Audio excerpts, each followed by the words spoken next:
Hey, everybody, welcome back to another film discussion. It is I, John Ward, and I am here with Donald Wills. And on this film I don't discussion, know Bill. well, I didn't What is want to this? change it. Audience or something like that? That's right. I Monster, I Madman, I. Yeah. I didn't want to change it. I didn't know what to say. What do they normally put in place of I? If I say I, John Ward, what are you? You Donald Wills? They, them, I Donald don't know. Wills? Maybe. I don't Something know. like that. It would be a little more appropriate if I said I Donald Wills. Okay, so here we go. Okay, wait, hold on. Okay, hold on, everybody. Hold on. Okay.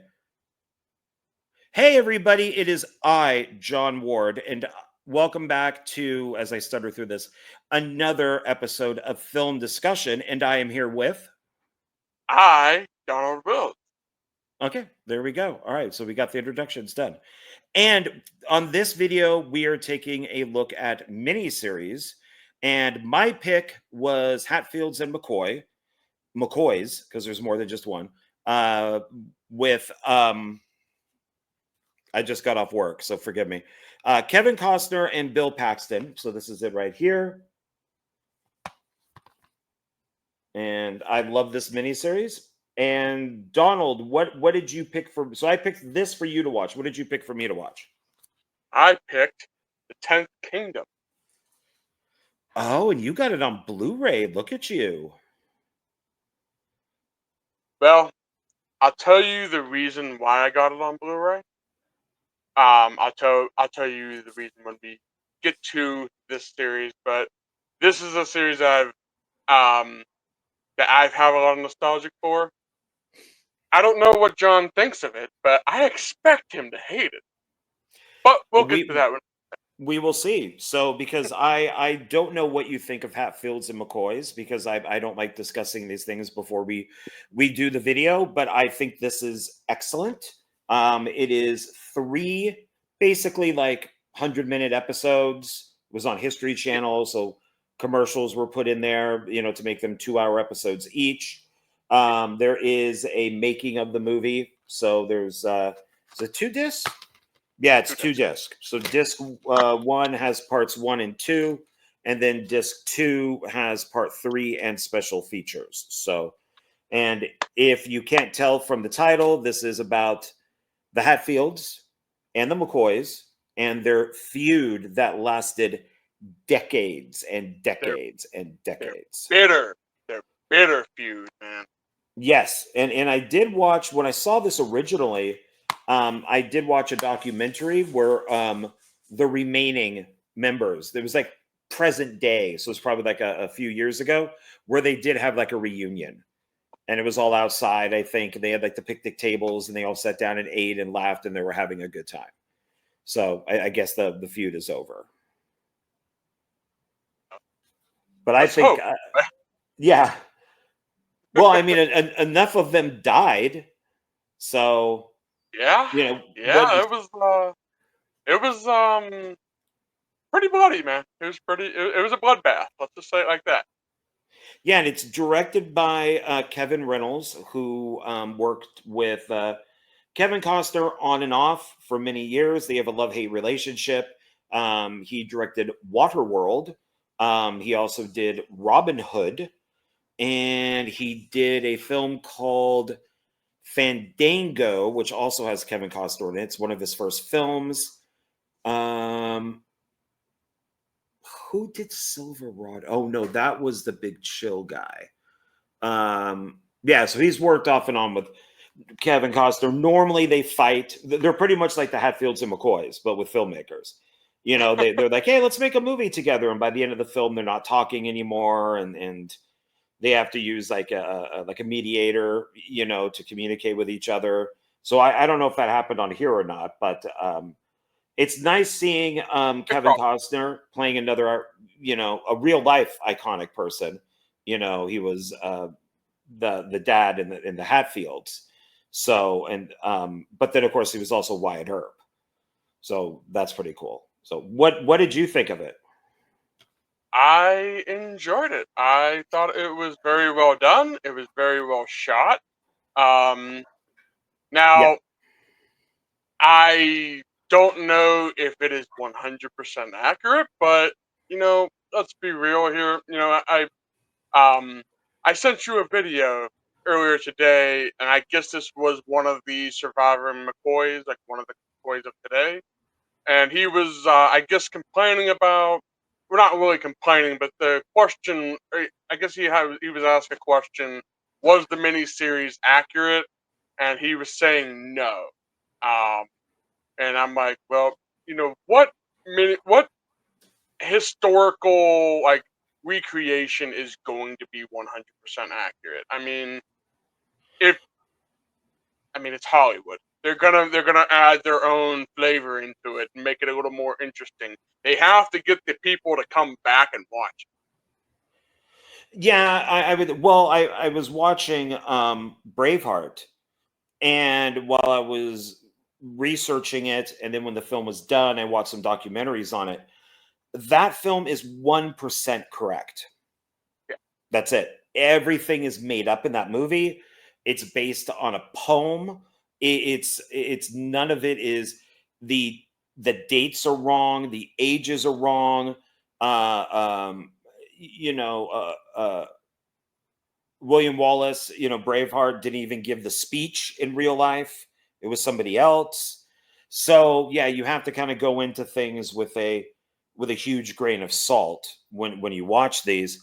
I read yeah, that this was for the most part pretty accurate, but that guy who you sent me the video, who's a McCoy, he said that he's like the great grandson, and he said that for the most part it's incorrect.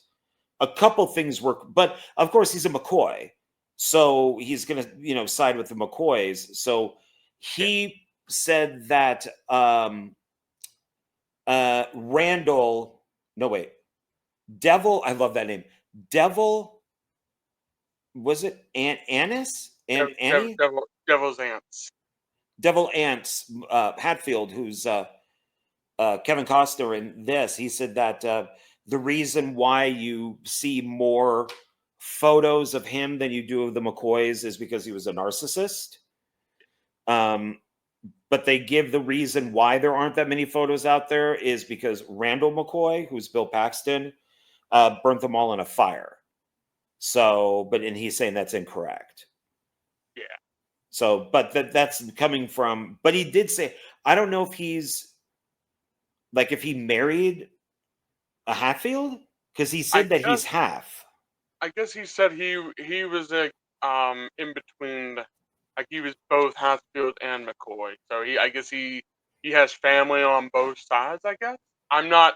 I I was trying to look up more on his channel to see like if he went into any more, but he really didn't go too much into it. So unless I just didn't go back to search far enough, so I don't know. Maybe uh, look look take everything you hear with a grain of salt on the internet. Yeah, it's most of these. I mean, my favorite, I want to say biopic would be Ed Wood. And no, that's not what happened to Ed Wood. Some of it did, Oh but yeah, not all of it. I mean, they left out like a wife of Ed Wood. They left out Bela Lugosi's wife. They left out. There was a lot of stuff that Bela Lugosi was doing at the time. He wasn't just making movies with Ed Wood. He was doing other films, and they yeah, left out Ed Wood movies. So yeah, you really do with something like Ed Wood. It's kind of like dragging the Bruce Lee story, which is also incorrect. You kind of have to look at it as this is how we hope their life was, because they're yeah. positive movies. This I don't know if it is positive, so I don't know if you could say, well, I hope this is what happened to them, because some of them died quite brutally. So Yeah, yeah. I guess that you can't really say that. But this has a great cast, and looking at the cast here, So first, let's say that so Hatfields and McCoy, it was 2012, an American three-part. It does list it as a Western, even though it takes place right after the Civil War. Television miniseries based on the Hatfield McCoy feud, produced by the History Channel. The 2-hour episodes aired May 28th, 29th, and 30th of 2012. The premise of this is the miniseries recounts the famous feud between the Hatfields and the McCoy, as well as the allies to both families, starting during the Civil War in 1863 and extending into the early years of the Reconstruction. So the cast on this, so we got Kevin Costner, Bill Paxton, Tom Berenger, who I thought was great because he was Jim Vance. Yeah. Powers Booth, who is my favorite Jim Jones, from like Guyana, whole Jim Jones thing with all the Kool-Aid. He is they made 3, I want to say, Jim Jones movies, and he is my favorite Jim Jones. And he's just a great actor to begin with. Sadly, he is passed, but great actor. Jenna Malone, she's a McCoy. And Sarah Parrish is the other Hatfield. Oh, no. She's in it, but it's Lindsay Pulsiper. She's Rosanna. So it's really Nancy and Rosanna are the 2 girls from the McCoys that have a big part in this. Noel Fisher, I really liked him. Oh, no, he was Cotton Top. He was okay. He was the kid with special needs. Yeah, the mentally challenged. Yeah, or as what's his face said in the video, the McCoy, as he's going through the. Well, him and his, I guess, wife went through a long list of special needs, brain damage, and then they finally settled on retarded. He's special. He's special. I'm like, okay, he's. But it was this long list. Like he didn't want to say the R word, so Yeah. So they because that would be considered politically incorrect. Well, yeah, which I think he even pointed out. And then it finally got to him just going, well, he's retarded. It's like, because it's just like they couldn't settle on a word. Then, who else do we have here? Oh, Mere Winningham. She was Sally McCoy. But I really liked, Boyd Holbrook. He was Cap, and he's a Hatfield. He's the guy who got his eye all messed up while he was up there cutting trees, like the splinter went into his eye. So I thought it was pretty cool that at first you could see, his eye was all bloody. Then you could see the pupil and everything and the iris. Yeah, and then as it was getting white, and then later on in the series, it's pure white. Yeah. So and the guy was like a really good shot too. Like even with the messed up eye, he was still a really good shot, like with a rifle. Yeah. So, and then we have like the reoccurring people. I'm going to kind of click on some of these people to see because I don't recognize all their names. The skunk hair guy, Andy Gathergood, I like him. Skunk hair Tom Wallace. So he was like I guess like a relative or somebody else that just defended them. Close friend or something? Yeah, maybe it was just like a friend. I don't think they ever even say if he was a relative or not. I think they may have just mentioned him as a friend. But I don't quote me on that. I'm not 100% sure. I might have missed something there. Yeah, I thought maybe he was related, like he was a Hatfield, but I'm not sure because here it says Wallace. I don't think anybody else has. Well, if you look at the back, it goes into their allies and stuff too. So I'm assuming, you know, he was one of their allies. Yeah, I'm just looking right now at reoccurring actors. So yeah, we'll take a look at that too. And I'm trying to see if there's anybody. The whoever I don't know the guy that plays him, but the bounty hunter did a really good job. Uh, I, That I would don't know if bounty be hunter is the right name. some of these don't have. What was his? It's not a McCoy. No, he wasn't. Skunk hair. Is he in like the main cast? Maybe. Bray, cap, cotton top. Oh, bad here. Andrew Howard, bad Frank Phillips. Yes. Yeah, so he was like the bounty hunter. Yeah, the bounty hunter. The like the big. He played the. I thought he did a good job with like being the crazy dude. Well, it seems like except for maybe Kevin Costner, all of them kind of, well, a lot of them at least, kind of go nuts. So like Bill Paxton, Randall Wallace, because now I'm thinking Braveheart. Randall McCoy is he gets all messed up from the war. He's all screwed up. And then of course, Kevin Costner, because I keep forgetting his name, his character's name. Devil's Was it? Devil's Ants. Ants? Ants, yeah. I'll just say ants. I'll think the insect ant, and I'll say ants. There you go. So yeah, that might work. Because it's not clicking with me. So ants, who's the leader, the dad, he leaves. He just leaves the war. He's a traitor. He leaves and just like, oh, I'm done with this shit. Yeah. And he's gone. And from what the video said with the actual McCoy guy is that he split with not just himself. He took other people with him, and that he was a traitor. And Randall McCoy did not like that. He wanted to shoot him, but he let him go. And then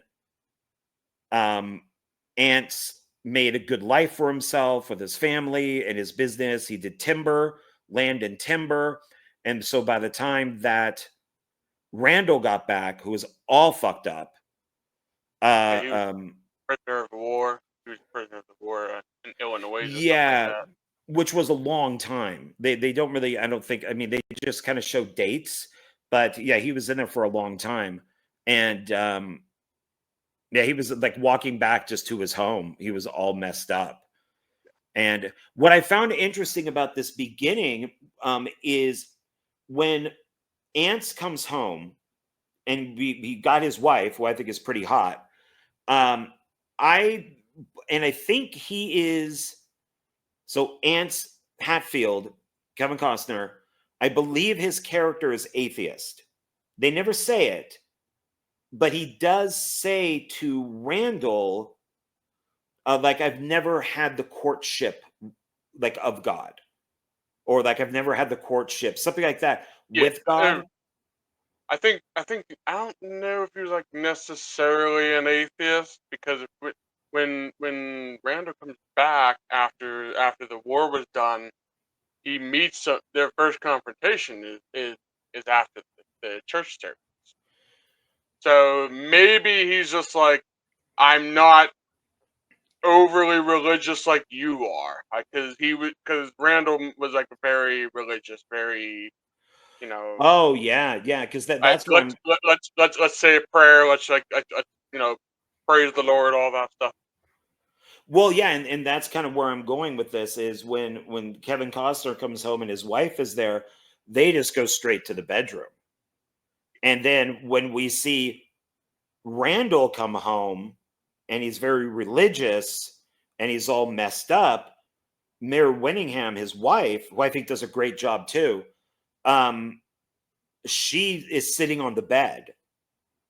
and she's like, I'm prepared to do my wifely duties. Just don't spread your seed inside of me. Do it outside.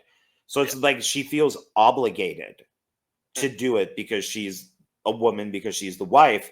And and of course, Randall is so screwed up that he just kind of breaks down and holds her. So I don't even think they had sex. I think he was so screwed up, while I think Kevin Costner, I think him and his wife definitely did. And but that's, I definitely think so. I mean, she was too hot not to. And but I think that definitely shows the difference that ants can come home from killing people. And I think before that scene is when he finds Vance, who's Tom Berenger, and he has the two Union soldiers, the guys in blue. Yeah. And Vance, Tom Berenger, who's the uncle, shoots one of the guys in the head because he just has no respect for Union soldiers. And then Kevin Costner has to, even though he's not in the war anymore, lets the other guy go, but then ends up shooting him because, Vance already killed the one guy, so he can't let the other guy go. And he's kind of pissed off at Vance, who's a madman. He's very psycho. Tells him to pull the two bodies off the road so nobody could see them. Because he's nuts. There's the guy at the Union soldier at the bar who's got the jacket on. Yeah. And Tom Berenger, of course, who is Confederate, and he has a dog. Tells him to take the coat off, and the guy doesn't want to, but he does, I guess, to kind of maybe not cause problems or anymore. Not start a conflict at the bar, I guess. Yeah. And then Berenger tells him to piss on it, which then the guy then basically in not so many words, he tells him, he's like, well, at least I'm not fucking my dog. And pretty much. Yeah. Who then Vance takes takes that very serious. Yeah, he's very offended by it. And this is the West or that time, is that, oh, I don't like that you said that I screw my dog. So the guy, the Union guy, goes into hiding, and then Vance shows up. He knows where he's at and shoots him. Yeah. And this is just for making a comment about him having sex with his dog. And I guess you could just do that back in those days. I mean, guilty until innocent until proven guilty, more or less. I mean, in Vance's eyes, guilty until shot. Well, I don't think he was hiding. I think he just lived out in the woods. I think he was just no. He had to split. He had to leave. He told the wife. Oh. The wife was all pissed off at him. She's like, why would you go? This is one of the things that I like. And I've always kind of said this. As much as women want to say that they're kept down, I'm sorry. In all these movies, the woman is always right.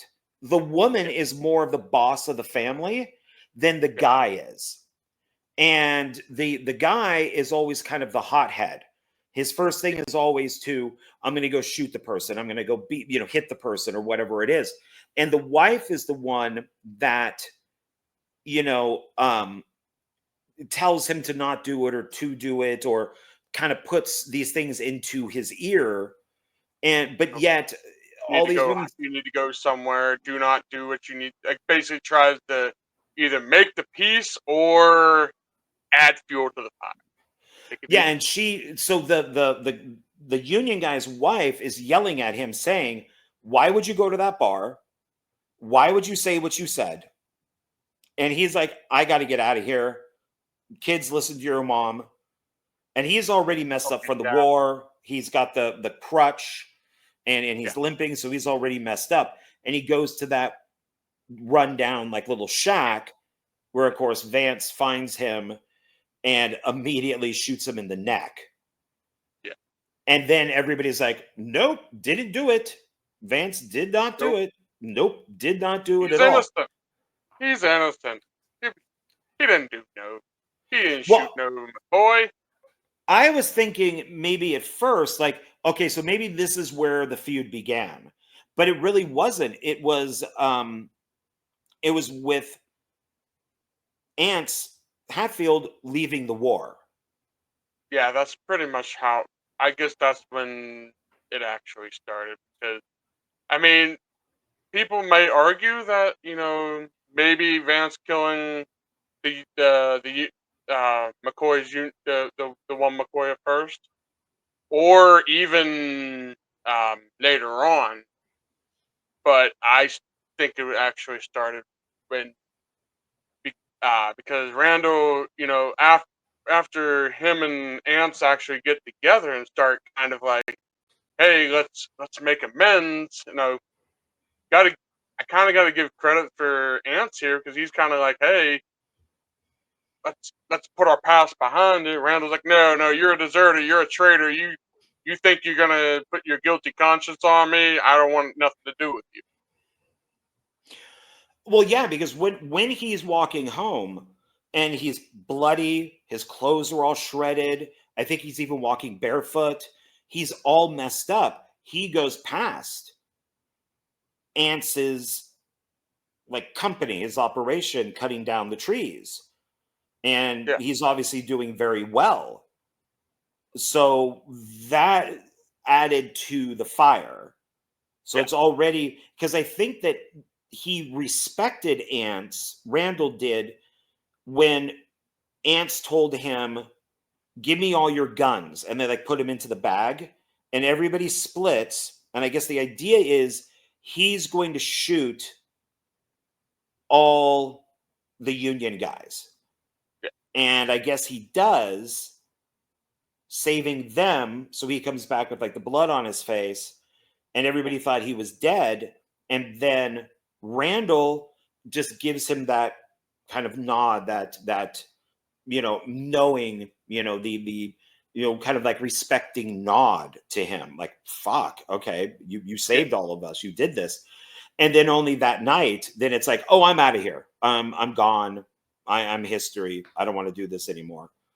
And think it Randall's became like, you're a traitor. I mean, I should shoot you because you're a traitor.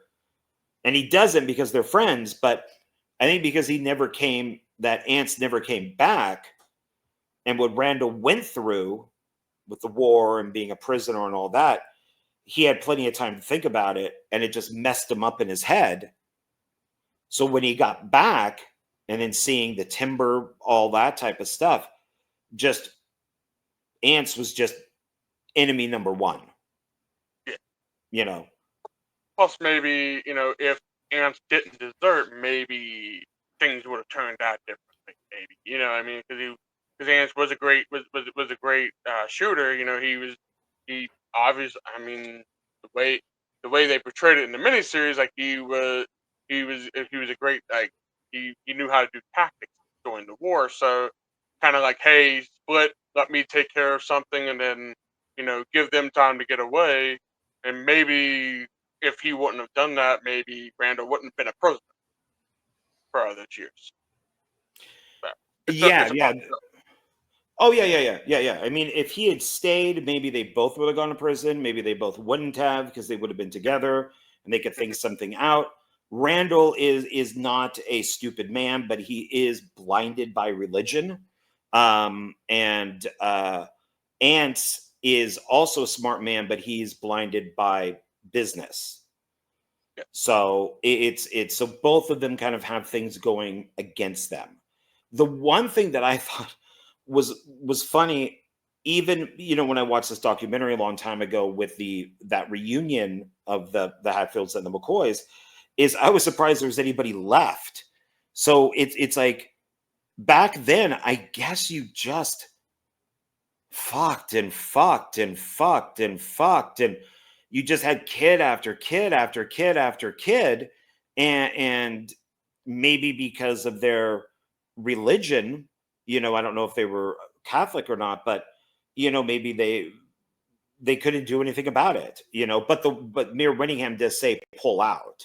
So maybe so maybe they aren't, but it's just like most of your family died. I mean, how many survived then to continue to present day basically and have this giant reunion, unless they were just following what their ancestors was doing, which was fucking and fucking and fucking and fucking and just having kid after kid after kid. Because that's how this just seemed like. I kind of felt sorry for the wives in some way. Yeah. Maybe that's why they didn't take shit from their husbands, is it's like, I'm popping out all these kids for you. You better respect me now. Yeah, and if there's a new, I don't know, like a new kitchen appliance or something that's going to make my life easier, you better go get it. So, it's like, Yeah. because that's what I found amazing is how many family members on both sides died, and yet we still got 3 parts out of this thing, and they were still feuding, even after Randall died. Yeah. So it's I don't know if it says on here. I thought the feud stopped when Cotton Top was executed. When who was? Cotton Top, the mentally challenged Hatfield. Oh, is that when it stopped? Apparently, that's when the feud stopped. Now they may have still hated each other for a little while, but they I guess that's when the feud actually stopped, because they figured, hey, because Hatfield Ants probably could have went in and saved Cotton Top at any time, but spoiler for the whole ending now. It's been out long enough. It's been on long enough, and plus, I mean, it's common knowledge. I mean, it's history. Look at it. So, welcome to film discussion, everybody. Spoilers are expected. I'm trying to.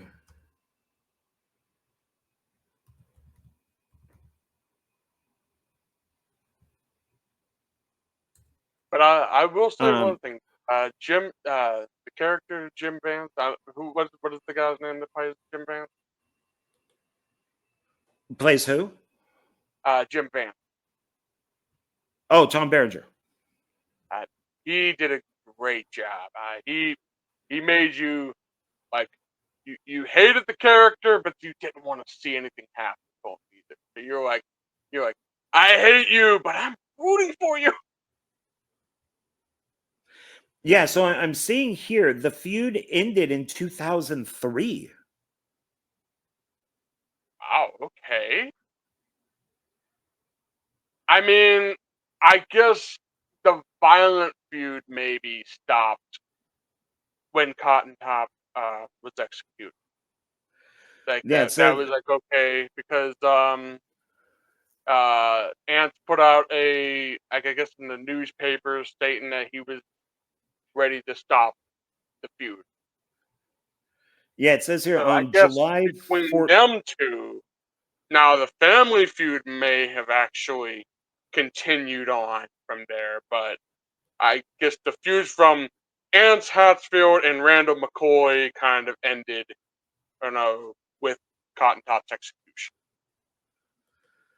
Yeah, because I got on June 14th, 2003, the people of Pikeville, Kentucky, witnessed the final chapter in one of the country's most bitter rivalries when the two families known as the Hatfields and McCoys signed a truce. I'm sorry, a truce, thus proclaiming to hereby and formally declare an official end to all hostilities. It goes on past that, but I can't click on it. Yeah. Okay. So, Go. We learned something new. We learned something new tonight. so we talked a lot about the beginning of it. So I found these little explanations And well, not explanations, but just little a couple sentences on what happens in the episode. So part one, the Clash of the Clans begins when a Hatfield murders a McCoy. So that's who we were just talking about, Vance Yeah. and the Union guy. Yeah. And Randall McCoy's daughter and Devil Ants Hatfield's son, oh, that fucking guy, begin a like a God, I can't pronounce this. Relationship. Temp Esther. I know what I want. Basically, a bad, forbidden love affair. Yeah. Which is funny since I'm watching a lot of Shakespeare these days, so that's just Romeo and Juliet. Pretty much. That stupid son, good looking, blonde hair, stupid, could get any woman he wants. Of course, goes for two McCoys. And when Ants was going to kill him, yeah, because this guy has started way too much shit. Like this is kind of in a way his fault. Yeah. Because he basically molests the McCoy's daughter and gets her pregnant. What, like on the first, not even a date. They just hook up. It basically they go out to his moonshine place. She's like he's bragging about, oh look, I make You take me to the most moonshine. wonderful places. Then I guess they go back to, I guess I don't know what It's like a the fair festival. or There's a fair, or because there was two different ones. There was a fair and then there was an election day, and then so the election day is the one where all the shenanigans happened, but this one was just them just messing around, having a good old time. yeah, there are like And different stuff like vendors that. there with food and what with drinks Yeah, and so I guess it was kind of like a like a fair farmer's or like a market heritage or day or something something like or a that. fair. Yeah, and they end up back there too late. Yeah, and So then they I guess the McCoy kid didn't didn't take, because he said you guys are responsible for making sure she gets home. They screwed up, so he goes. So he ends up taking the McCoy to back to the Hatfield residence, and they're like, are you crazy? You just brought back like our bitter rival's kid, man. Why is she yeah, here? the daughter, yeah. And Yeah, then they sleep in separate rooms briefly. And then he comes, this is all in one night. And then yeah. he sneaks into her room, you know, Just whispers does the sweet, nasty. bitter, sweet like words into her ear, and then ends up, yeah, having sex with her, which of Doing course the then, nasty. yeah, and getting her pregnant. But then she, when she does end up going back to the McCoy's house, and she's just like, I love him. And the girl, the mom is like, you just met him. And she's like, no, he loves me too. We want to get married, but we want to do it properly with with your permission. And Yeah, then Randall, Bill Paxton, even though he told her earlier, you're my favorite, and gives her like this little button type of thing from the war, yeah. um, kicks her out of the house. He's just like, this is Basically my, just owns her, man. Just yeah, owns. yeah, get the fuck out of my house. I never want to see you again. Pretty And much. then, yeah, and she ends up back at back at the Hatfields. And then Ants has a huge problem with it. The wife talks to him and they settle on letting her stay there at least for a while.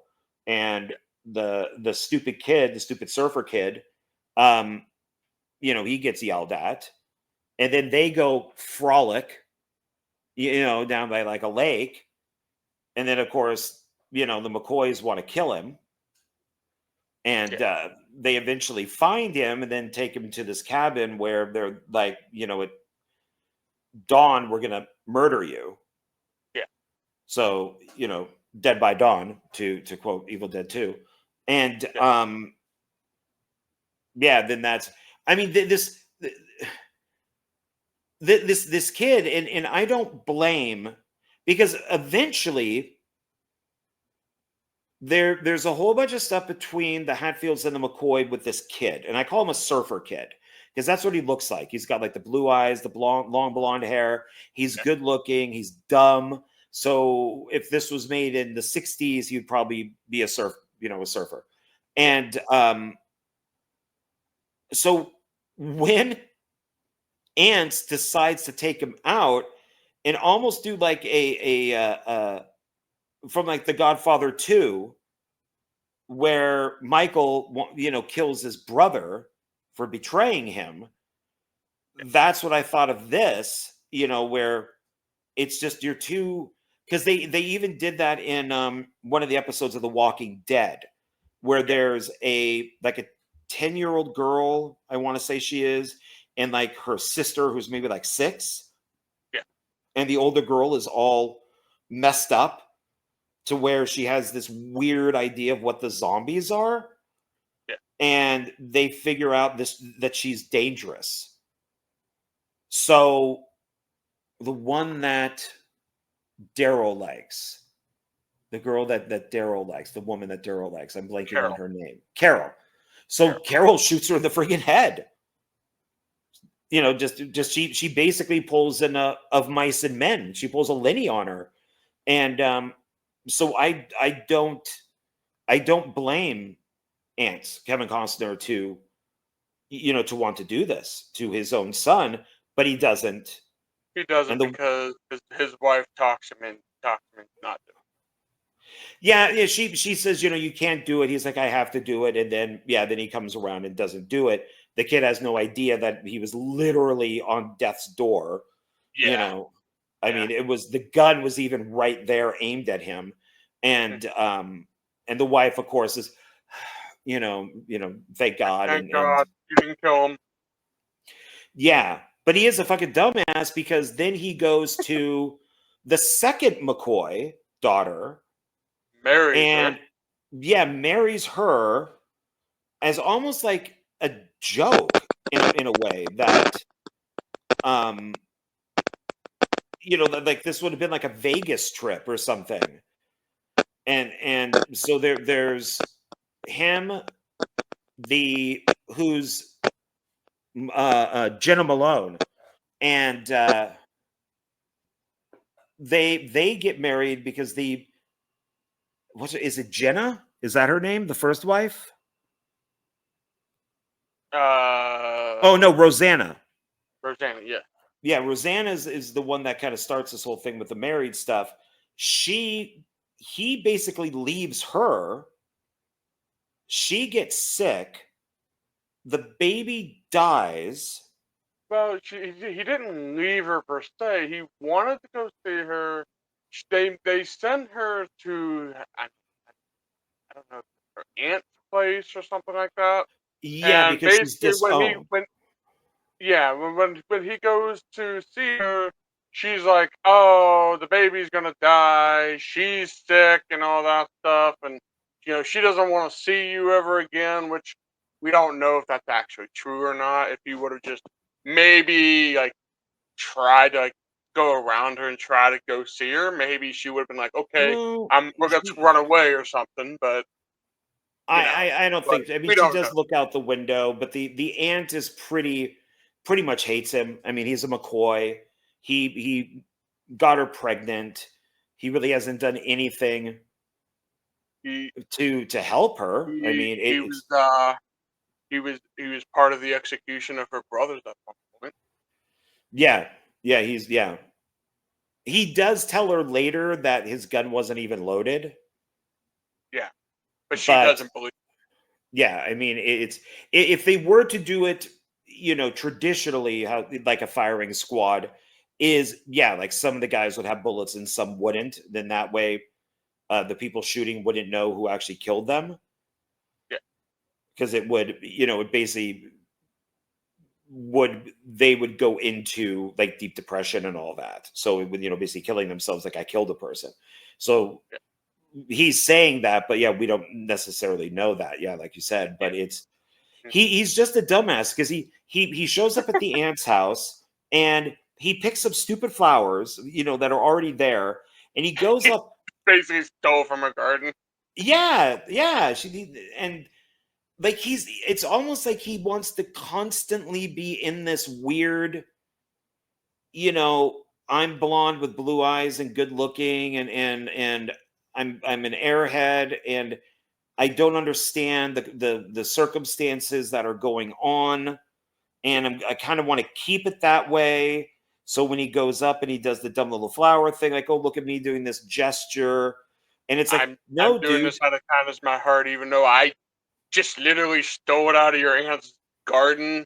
So no, Yeah, I mean I'd put no thought into this, even though I did. no, because I think that there's something mentally wrong with him, and that it's a that he's, because Ants yells at him. The mom isn't happy. They let the McCoy girls stay there, and then one day the mom says, "Oh yeah, you're gone. You have to go back home." You need to leave. Basically. Yeah, it's like we're done with this. And she goes home, and I think that's when they find out that she's pregnant, and they're like, "You're off to the aunt. Yeah. You're like not having this baby here." Because I think it was Hatfield who said, Aunt said, like, the baby will not take our name. So like it has to be, a McCoy. And then they kick her out. She goes to the aunt. She stays with the aunt, who seems to be pretty good with her. And then she gets sick. Who's the baby? Baby dies. She's even at like a casket place, and there's this itty bitty little casket, and she's like, I think, I don't know if it was a boy or a girl or not, but it's like, oh, I think, oh yeah, she would love that. And then the dumb surfer kid guy's outside, and it's just like, dude, you haven't done shit. You've done You're just nothing. like he's trying to be the supportive boyfriend, but he's not doing a good job of it. He's like, dude, where were you when the baby was sick? Where were you when she needed you the most at this point? Like you were nowhere to be found. Yeah, Like yeah. deadbeat dad, basically. Yeah, and then he gets involved with, I think it's one of the sisters, or maybe she's a A relative, cousin or something. cousin. Yeah, and that's Jenna Malone.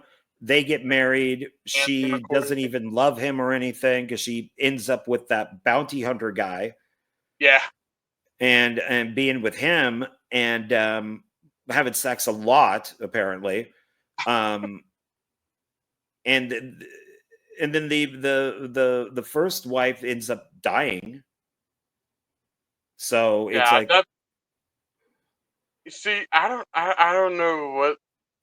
I didn't know she died until they mentioned it. Like, cause it was like, because it looked like she just passed out. It didn't look like she actually like died or anything. It looked like she just passed out from exhaustion or something, and then next thing you know, you see her is just there by a grave, and I'm like, okay. she That was just a little that threw me off a little bit though. just like Queen Amidala, she died of a broken heart. She died of a broken heart. That's what happens. Had to get, yep, got to get that Star Wars reference in there. So then episode 2, or part 2, when the I think, McCoys murder Ant's younger brother. So that's at the second like fair thing, that election thing, which is pretty fucked up. I mean, have a yeah, fight and just punch each other, or go home bloody, missing teeth or whatever. But instead, they stab him like a whole bunch of times, like he's in prison, yeah. and then they shoot him for what? He was actually trying to stop something, wasn't he? Was he Yeah, trying he to? was trying to eat. I think there was. I think they were doing. I don't remember. Were they making fun of Cotton Top? I think maybe. They definitely were. So maybe, yeah, maybe he was trying to stop it. Who Maybe, is maybe he stepped in he's like, okay, knock it off. Then they started fighting, and then he came in to break it up, and then they all just started stabbing him and punching him, and then they shot him, and yeah, then because Cotton Top is the judge's son, whose powers Booth. So he's a Hatfield. And yeah, they just do this really. It's like kind of like, what are you expecting? You know, that they, why would I mean, I guess if you're a McCoy, you wouldn't want your kids to be killed, but they killed this guy for no reason. He hasn't done yeah, anything pretty at all. much. Yeah, it was just they're just being fucking Plus, stupid. plus on top of that, when you when he goes up, is it Edison? I think his name is Edison, something like that. He when Ants goes up to him, he's like, he's telling Ants, do not take this into your own hand. Please uh let the law handle this. Do not take this into your own hand. And then when the judge looks at him, he goes, "What did he say?" He goes, "He didn't say anything." Basically, he's saying, "I'm gonna take this into my own hand." Which I'm not completely against being a vigilante, especially in these circumstances where it was completely unnecessary. So that thing goes into the Hatfields ride out to get bloody revenge. So which they do, they find the guys and they shoot them. But they told him Randall goes out by himself to them, and they say he wants his sons back. And he said, "Well, here's what's going to happen. If my brother survives his Yeah, wounds, I will let your sons go. But if my brother dies, your sons are going to die." And Randall's like, "Well, at least let my wife see them at least one more time." And they granted her one last time with them. yeah, because they're like They locked up. They're not in like a jail, but they're kind of in like a, they're locked in like the barn or something. yeah, yeah, and everybody knows that they're going to die. So then they take them out Pretty and they do much. the firing squad. And then freaking Vance, man, Tom Berenger goes up and then just, yeah, well, the firing squad wasn't enough. I'm just gonna go put a bullet in each one of them. So he just walks up and just makes sure the job gets done. Um, Yeah. and then soon, friends, neighbors, and outside forces join the feud, and an all-out hostilities between the Hatfields and the McCoys brings West Virginia and Kentucky to the brink of civil war.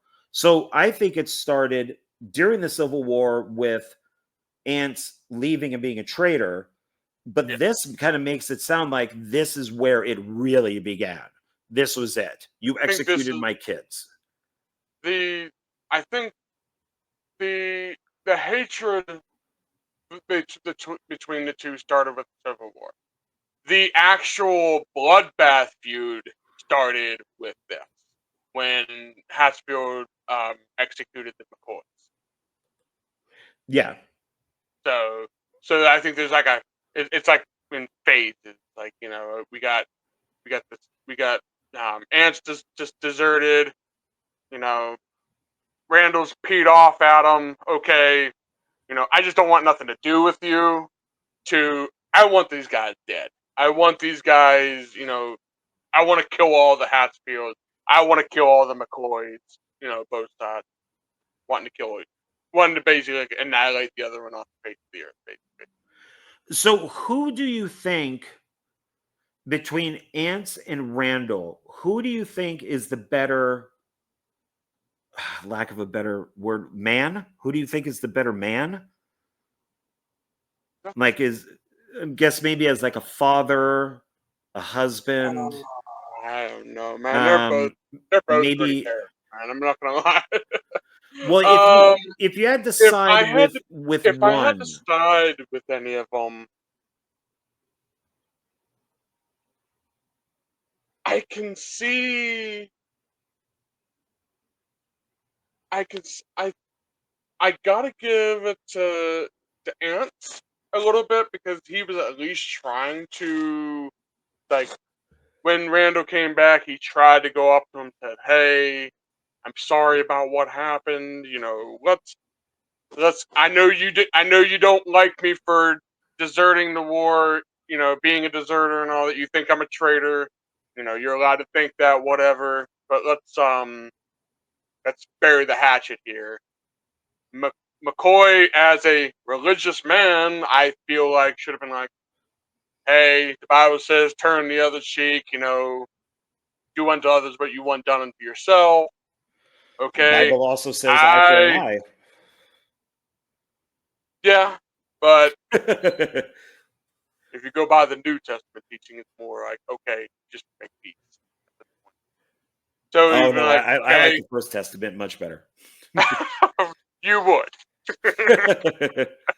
But I feel like if McCoy, being the religious man he is, if he would have just been like, hey, okay, I forgive you, but I'm not going to be friends with you. I will, or I don't forgive. I I forgive you as a person, but I don't forgive your actions. So I will be friendly towards you, but I will not be friends with you. And then just they go on their merry way. Yeah, I would think I would probably side with Ants a little bit more. I mean, But they're I both pretty bad. I'm not going to say, well, that I'm also neither one of them are winning Father of the Year awards or no, anything. no, So not at all. I because I would say with Ants is he started the business. He does go to like he does slap around one of his own guys. The guy who basically says that he's going to cut the balls off of the two McCoys that he could mess them up. When he's just talking out of his ass, that's like, oh, he's just a drunk guy talking out of his ass. And he slaps him around going, what are you doing? We don't need this feud. Um, yeah, and then the lawyer brother that's on the McCoy side or somewhere related. yeah, We the don't know if court. he tries to cheat Ants out of his property, and then Ants is smart enough to bring a tombstone where the guy's death date is different than what the lawyer is saying. Yeah, Um, he so definitely tried to cheat him there. And yeah, then and on then top of that, they tried to go over the court over. They went to court over a pig, which I'm like, and even Randall's wife is like, is this really necessary? Why are we going to court over a pig? Just let the pig go, for God's sakes. yeah, and but it's funny is that he says that pig would give them meat for the whole winter, but then the guy who did have the pig, who's a Hatfield, goes, "Oh yeah, we already ate it." Like, oh, wow, okay, was it a really small pig, but Randall saw a giant one? Because if you already ate that thing overnight, wow. I mean, I can't imagine this is probably only what a few days after, something like that. Yeah, So it's yeah, and I think Ants and Randall probably would have been fine. Like you said, they just wouldn't talk to each other anymore. They wouldn't be friends. Maybe Ants would keep trying, but it just wouldn't happen. It's the kids. The kids are the ones who, oh, look, they there's a McCoy. Oh, look, there's a Hatfield. Let's go fuck with them and kill them. yeah. And then, of course, whichever family member was killed, the opposite would then go take revenge. Yeah. So, and then we So include if so, the moral of the story is don't have kids. yeah, or at least not that many. Well, then Not that- the last part of this is Bad Franks raids force the oh my god, this is Bad Franks raids force the besieged Hatfields deeper into the mountains. The implosive Jonas sets his sights on another. Oh, the lawyer sets his sights on another McCoy woman who, yeah, this guy's like a freaking child molester. So No, it's no, that was yeah, Jones was the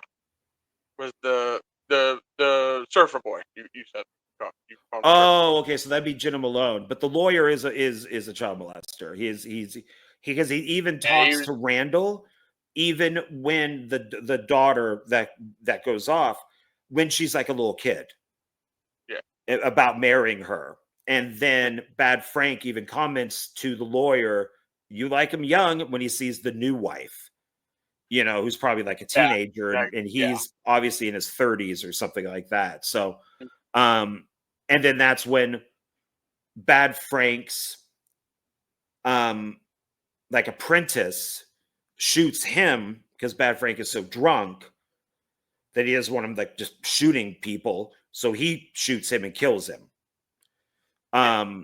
But so okay, so Jonas sets aside on another McCoy woman. So that's Jenna Malone. The Mhm. ruthless Nancy McCoy spies on the Hatfields. The ruthless Nancy McCoy spies on the Hatfields. I don't. Does that sound Remember familiar? that? Yeah. That's that was the cousin. The The what? cousin the one he married the second time. Oh, that's Nancy. Okay.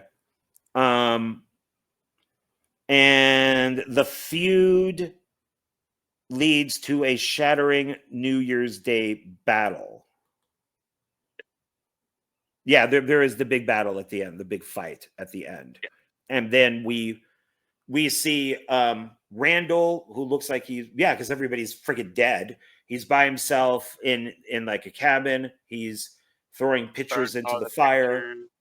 and then Well, lights but himself on fire. well, before we get there, let's talk about um the video I sent you. The guy was talking about um one thing that they definitely is not accurate. I guess they were saying that Randall did not drink.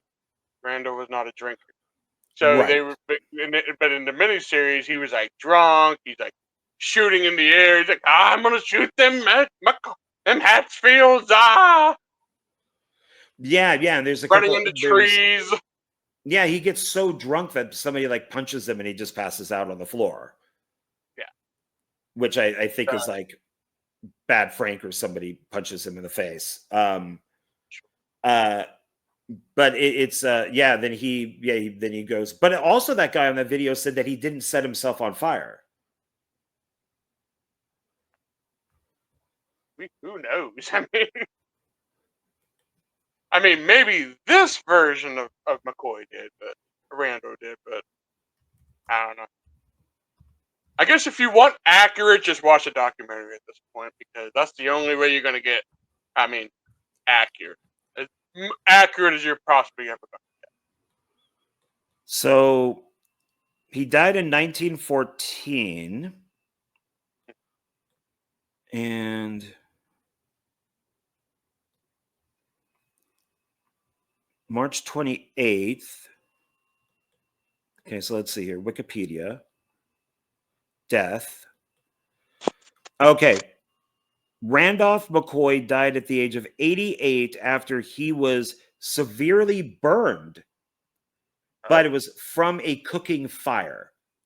oh, He is oh, buried in the Dills Cemetery in Pickville next to his wife, who died in the 1890s. So he did die by fire, but just not by. he didn't. He died with a cooking fire, not burning paper. Yeah. And then, um, let's see. Devil and Hat Field. You want to They know what do. the most? You want to know what the most ironic thing of this whole miniseries is? How Devil's Ounce and Randall McCoy both start off with Devil's Dance kind of being not religious, not quite atheist, but not religious, but Randall being very religious, to ending with Randall being kind of like mad at God, against God, to Devil's Dance Yeah, being he says that. Yeah. a born again Christian at this point, or whatever, So Yeah, I yeah, thought because that was pretty. I thought that yeah, was pretty interesting. there's this switch between as Randall, yeah, at some point after some kids are killed his side, he says, what type of God would do this Yeah, to somebody who like worships him? Why would you do this? And then by him questioning God, he gets burned in the fire like yeah, hell. And then you have Ants, who's got that devil nickname in front of him, which I love. And yeah, then we see him with his wife, who's all gray haired. So we know this is later that he's being doing the baptized in the river. So he's yeah. being reborn. So how did okay. All right. So his real name is William Anderson. God, none of these guys look like any of the actors. No, they do these, not. man, They do not. my God, they're ugly. Fuck. Um. Okay, so it Ouch, says, John. Ouch. yeah, That's pretty someone's great, great, great, great grandpa you're talking about. probably looks better dead now, right? Probably. So it says Hatfield died on Tuesday, January 6th, 1921, in Sarah and Logan County, West Virginia, at the age of 81 from ammonia, at his home along Island Creek. He is buried at the Hatfield Family Cemetery. Okay, blah, blah, blah. His grave is topped by a life-size statue of himself made of Italian marble. The wife outlived her husband by 8 years. Her great nephew was the political kingpin and Logan County Sheriff Don Sheffield. So we do see him getting sick. But I don't think that. I mean, that's Yeah, not how he died. But we do see him getting sick at least at one point. yeah. So We see him coughing like he was coughing up blood and stuff, which kind of made it look like he was getting sick from the get go. Like it kind of made it look like he was like maybe having cancer or something, like or some kind of like life threatening disease that was slowly killing him. she Even does though that, mention the wife does mention something to Vance. She goes, he has the something. But I think the yeah, dialogue was really good in this because they were really trying to get it for that time period. So some words I just didn't even know, but you could kind of guess what they're talking about. yeah, So I thought that was yeah. really good. That's one thing I will give this thing credit for. The dialogue is very, very of the time. It really, really captured like the way people would talk. During like after the Civil War. So, Yeah, I thought that they that I did a that I give 2 thumbs up for. yeah. So anything else you would like to talk about with this? I recommend it. I think it's a great film. I also give it 2 thumbs up. I Or definitely great miniseries. recommend it. I mean, again, like I said before, it's Hollywood. Well, Hollywood History Channel, whatever you want to call it. Nothing. Every time you see a biopic or something based on a true story, you're never going to get 100% accurate. If you want 100% accuracy, go watch a documentary. Go read books on the Hatfield and McCoys. That if you really want to learn. But watch this if you want some entertainment. Plus, maybe learn something. So Yeah. You definitely give it just I remember when I was in college and I was taking a archaeology class, I think it was. And for some reason, it was the same year that JFK came out, the Oliver Stone movie. And I don't know why it was brought up, but this girl in class goes, I had no idea. Oh my God. Like, she believed it. She legitimately thought the film was 100% real. And it's like, okay, you understand that apparently not, that Oliver Stone is a conspiracy nut, that he's taking like 3 to 4 different conspiracies and sticking them all together. Yeah. So it's like, you can't. And then of course Kevin Costner, the character that Kevin Costner is playing, was a massive homophobe. This guy hated gays, but yet in the movie he's talking to Kevin Bacon, whose character is gay, and there was no issue, there was no problem or anything like that. So Garrison, and is that the real life person's name?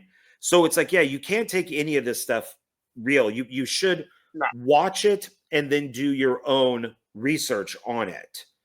And it's like I said, as much as I love Ed Wood, he never met Orson Welles. Never. He loved Orson Welles and worshiped Orson Welles.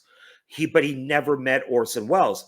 But that's his triggering. That's what gets him motivated.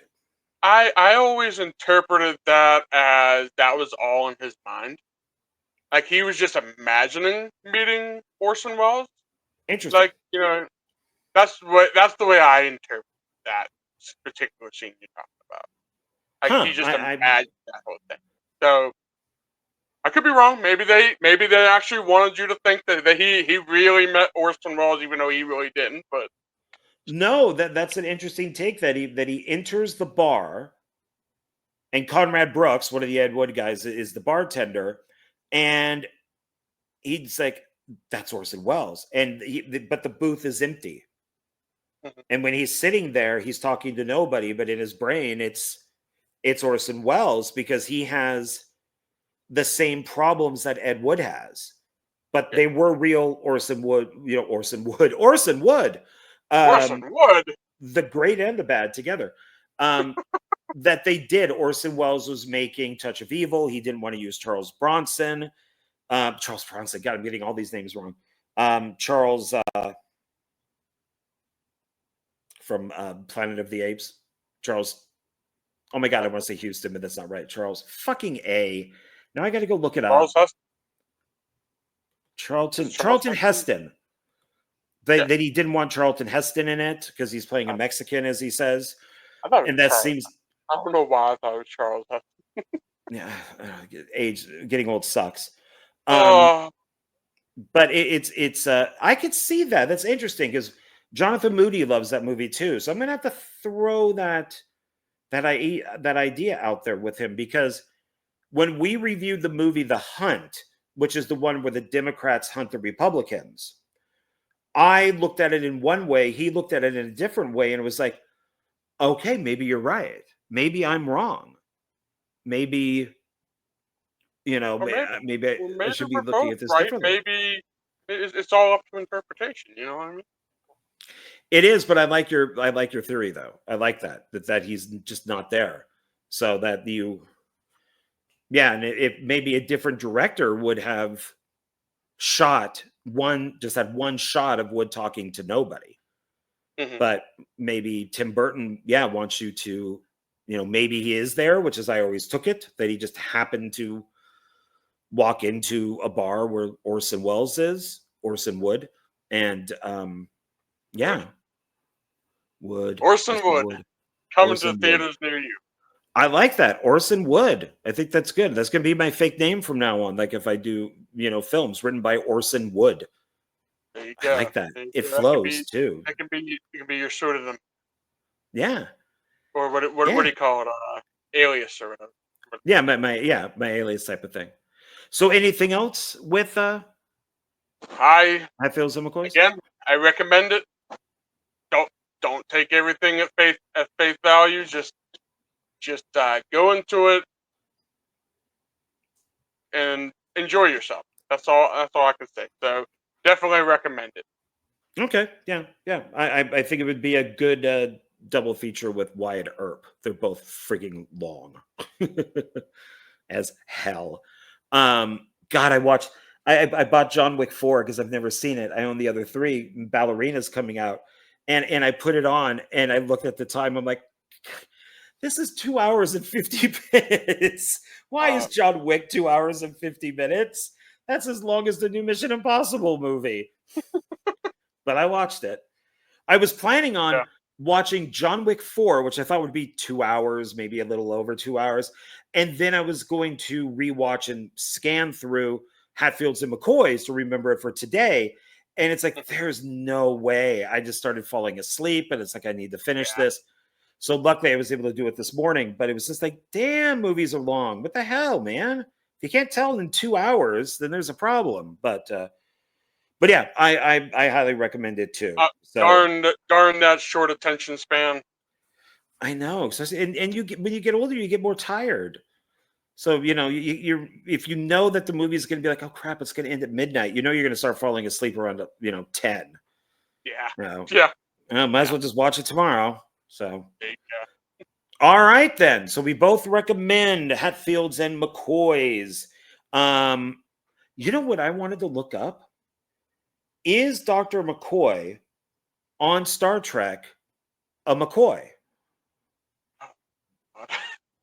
Because he has that Southern accent. Is he a McCoy? Yes, John. He's a McCoy. Is he?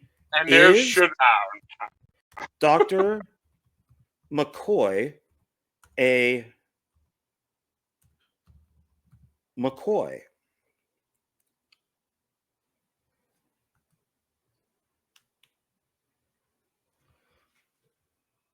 Yes, Dr. McCoy is a McCoy. His character, known as Leonard Bones McCoy, a prominent figure on Star Trek franchise, played by DeForest Kelley in the original series.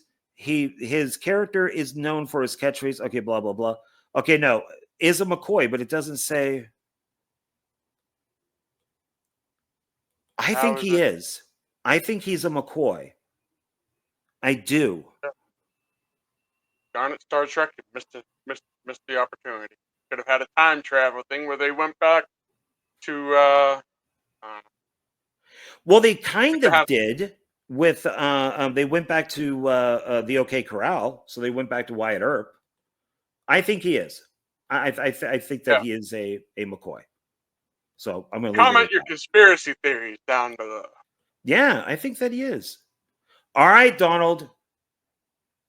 Here it is. I knew that you would like Hatfields and McCoys. I'm pretty sure. I'm pretty sure that I knew that you were going to like it. So why, out of all of the miniseries that are out there, all the horror miniseries, all the science fiction miniseries, you chose The 10th Kingdom? Why is that? Well, it's not because I think you would. It's not because I thought you would hate it, even though I expect you to. I picked this one because I have a personal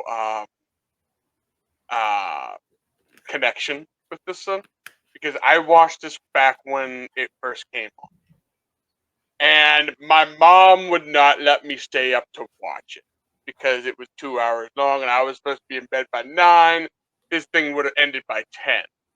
So I have a personal connection to this because this is one of the I shared this miniseries with my mom, who is no longer with us.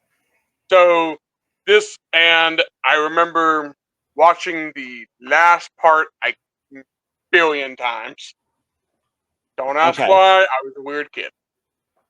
So I just thought it might be fun to go through this and just get your take on it. And I expect you to hate it. I guess I never explained why I wanted Hatfields and McCoys. One being a Costner fan, one being a Bill Paxton fan. I love Westerns. I love things that also take place during the Civil War. It's a fascinating feud because it's real life. Love biopics.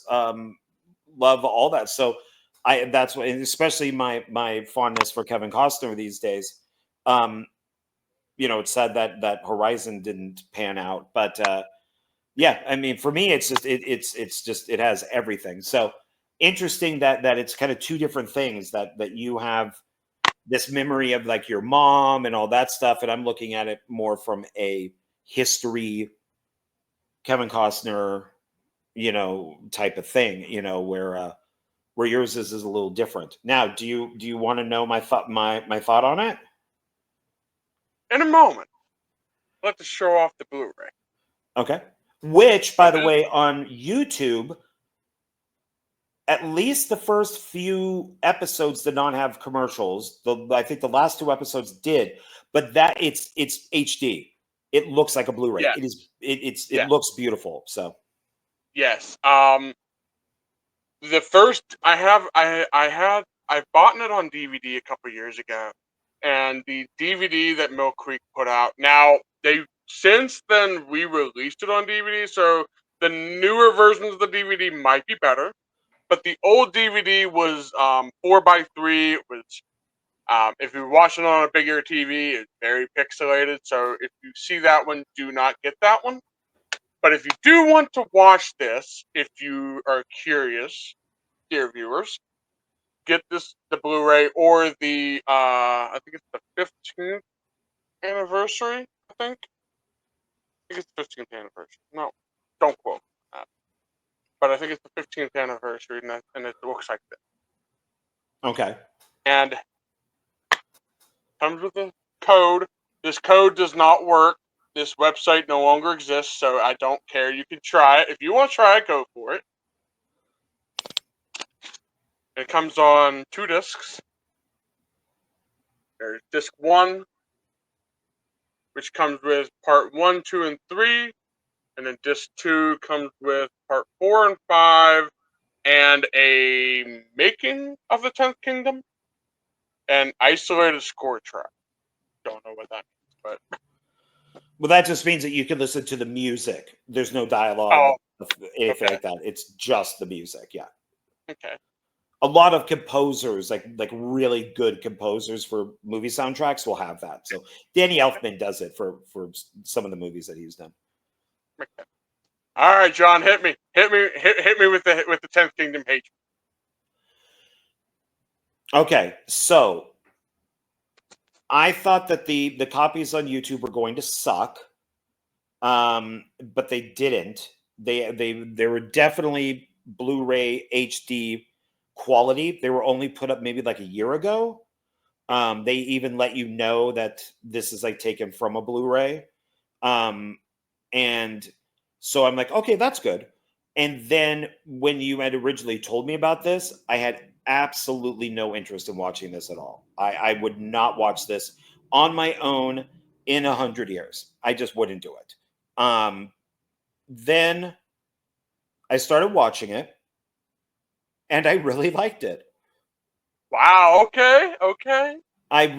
But I do think 5 episodes is too long. I was getting bored by the 5th episode.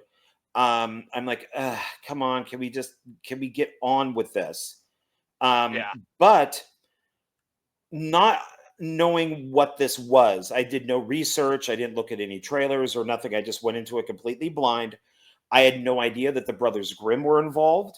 I love that this took place like 200 to 300 years after their characters. Like their characters were in this. So you had the Cinderella, you had Snow White, you had and places were named after these characters.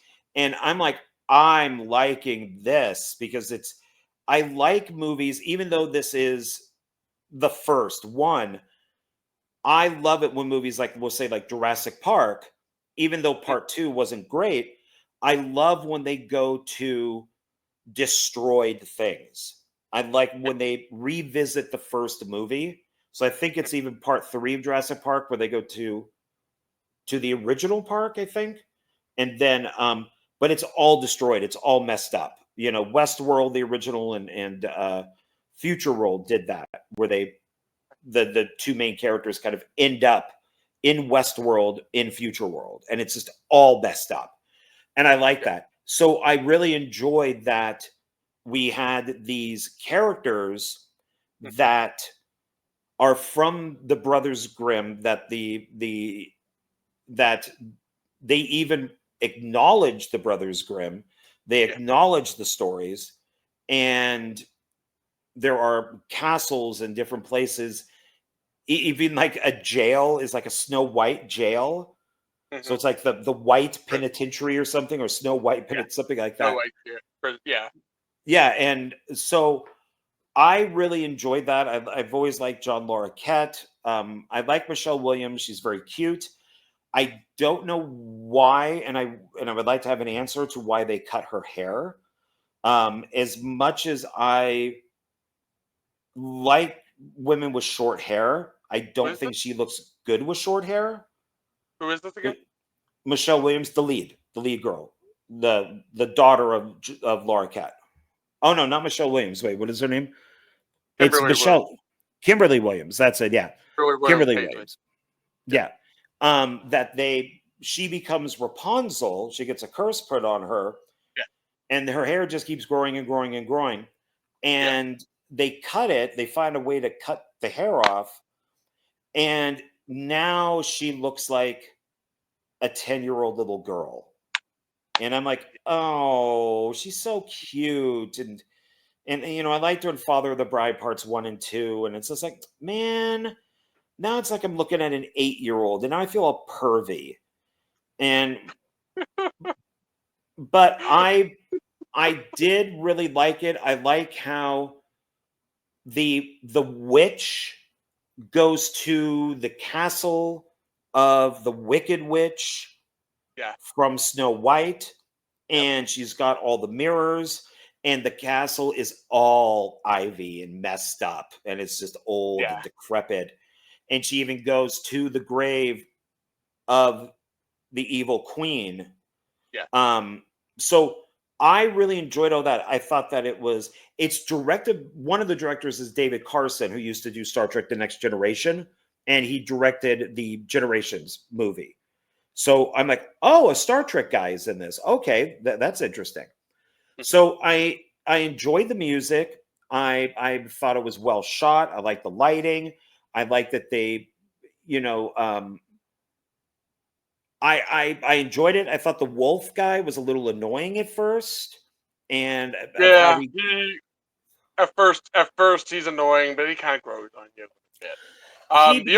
He mellows out. The one thing I will say on my this is my third viewing of well, I mean, not counting the millions of times I watched it when I was a kid. Which, by the way, I think my parents were bad parents for letting me watch this as a child. Oh, I was texting you. This is not made for kids. This show is not. I would so anybody out there out of our 5 people who watch this, if you have kids, do not let them watch this or watch it beforehand. They talk about erections. They talk about periods.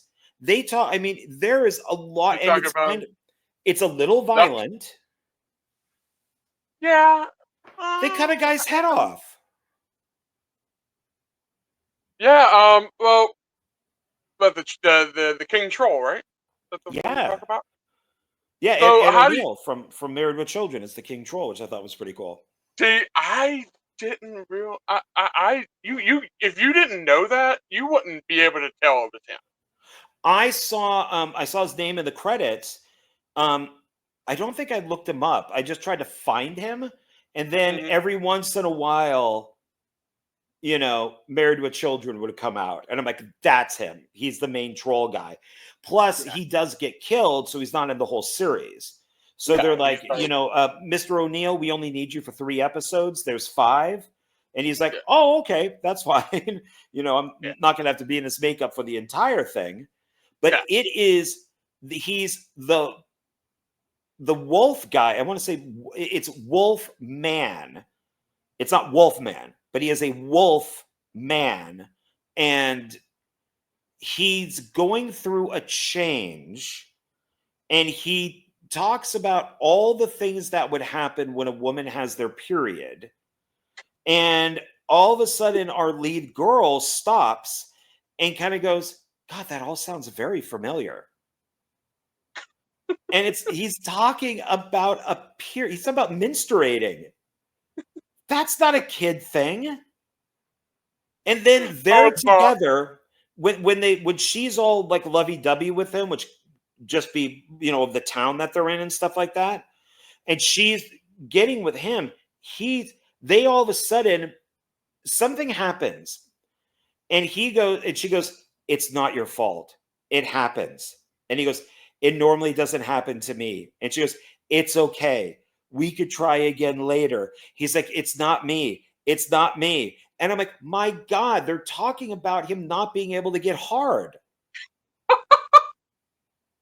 Yeah, dude, It's I never caught this the second time I watched it because I just I think the biggest problem was, and I'm actually kind of glad I got the Blu-ray copy because this one came with subtitles. The DVD did not have subtitles, and I think for some reason it had closed captions, but the closed captions kept messing up the dialogue.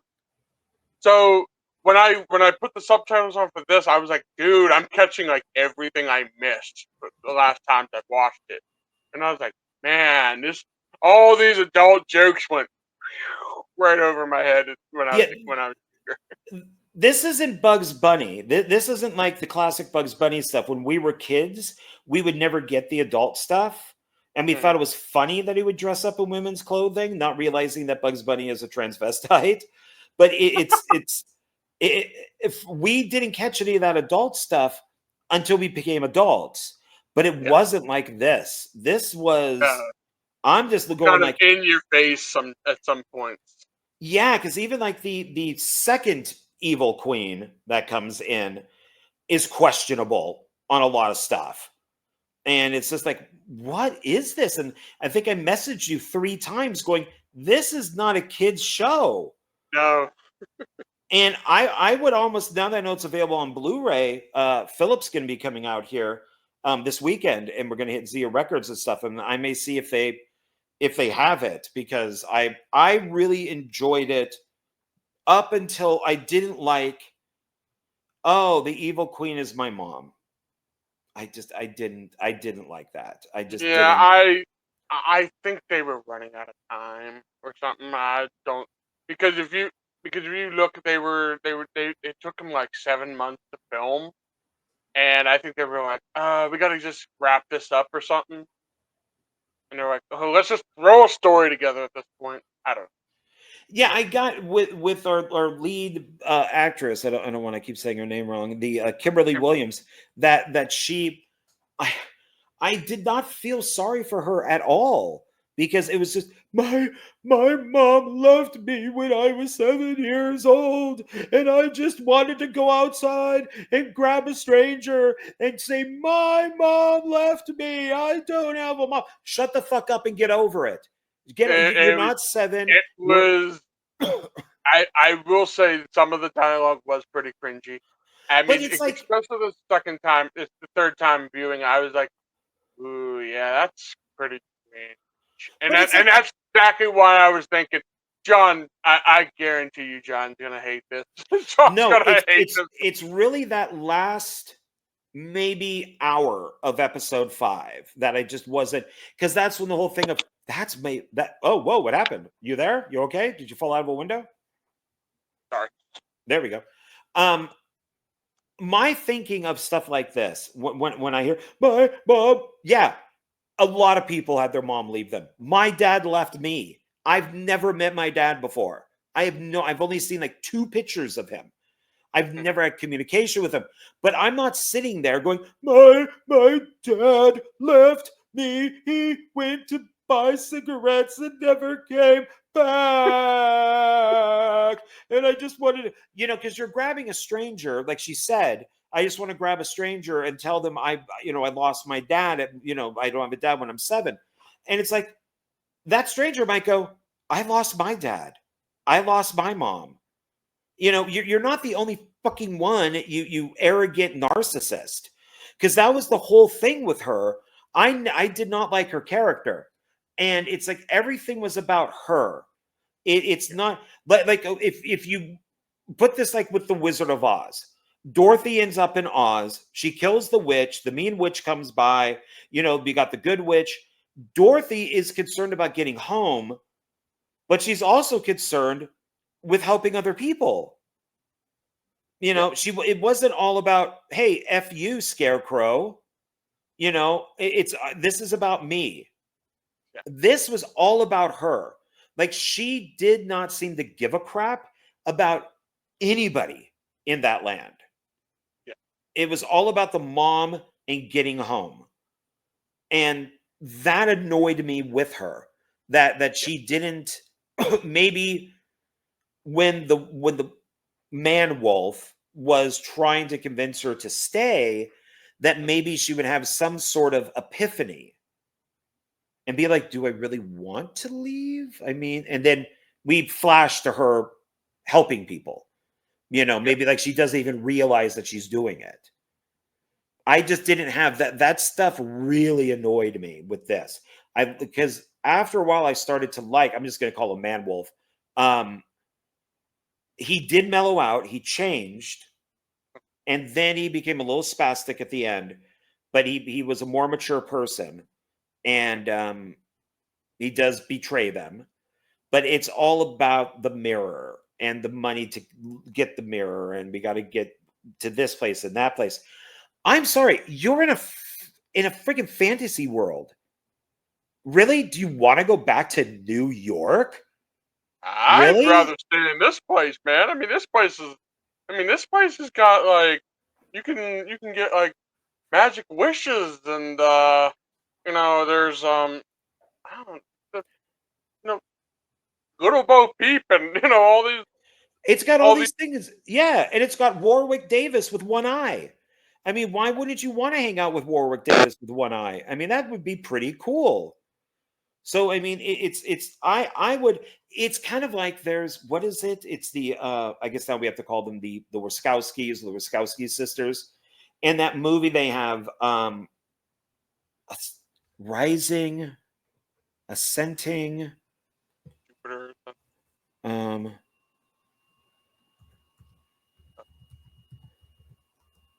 ascending.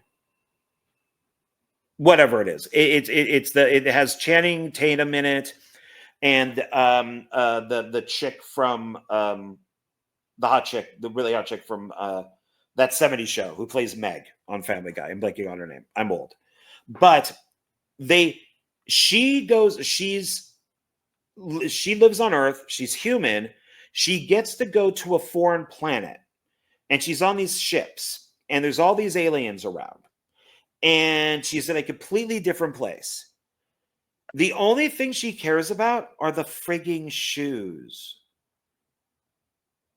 That's it. Like, you're in a completely, now I don't know if that's satire because the movie is considered to be really awful, but it's like, why wouldn't you be running around like putting your hands up on windows and looking out in space and oh my god, what's that planet? What's that planet? Oh my god, look at the clothes these people are wearing. This is so weird. You know, oh my god, look, that's an alien. They has three heads. No. And that's the same thing that I got from this movie or miniseries is, if you have the opportunity to get back just through a mirror, why not just spend some time there? Hang out. I I mean, mean, I mean, she had sex with a man wolf. And that's another thing what I think I messaged you is they have sex and she's walking back to her dad pulling her clothes up. So we clearly know she had sex with a and wolf. he's like, well, where's the wood? Where's the wood? It's like, That's what yes, they were if, talking about hard-ons. well, no, he was he. He was kind of like playing a dumb character. He's like he sent them into the woods like to get firewood, and he goes, well, where's the wood? He's like, there is none. He goes, you were just in the woods. What do you mean there is none? But he was It's like, but they were playing it off as a hard-on. yeah, You don't have any wood? No, I don't have any wood. They were playing it off like like John Larroquette was asking him if he has a boner. It's like if kids were to watch, speaking of Tim Burton, Dark Shadows, the one with Johnny Depp that's in it. And there is a scene where I go, God, why did they shoot this? Where Johnny Depp is talking about his big balls. Because when back in the day, he would give the biggest balls ever. Everybody loved his big balls. His balls were known worldwide. And this went on for like 5 minutes of him talking about his big balls. And I'm like, okay, I get it. You're talking about your testicles. Okay. But you're really supposed to be talking about a party. Yeah. And it's like, why is this in here? I mean, I don't get it. Little kids aren't, I mean, they may get it, I guess, but it's like, is this really appropriate? Maybe I'm getting older, but it's, Old I'm man telling chick you, dude, about you gave me a movie that's made for adults. This was not made, like, when was this? Let's 2000. see here. Oh, great. This probably caused 9/11. Okay, that would be 2001. Now it this, it but led up this to the events of the 10th Kingdom, I the 10th mean, Tower. Divide 10 by in half. That's 5. One tower 5. One tower 5. Building 5. No, what was building 7? But oh, man, I'm telling we, you, we've gone down conspiracy theory lane. and Well, the and one, and, and the two towers are in the poster. yeah, it is. Uh huh. Well, I don't know. It kind of looks like they removed it for the Blu-ray art. Oh shit, they did. They did remove it because I'm Because looking if at you look at the Wikipedia right old now. one, if you look at the old one, it has the two towers, the twin towers. Yeah, I'm looking at the poster Look at the right new now. stuff. You have it. What I'm looking at Wikipedia is this is your cover. They just removed the twin towers. Yeah, It's the exact same thing. that's crazy, man. Wow. I think I have the picture with the twin towers in the thumbnail. So, guys, look at the thumbnail. I got it right here. Let's see.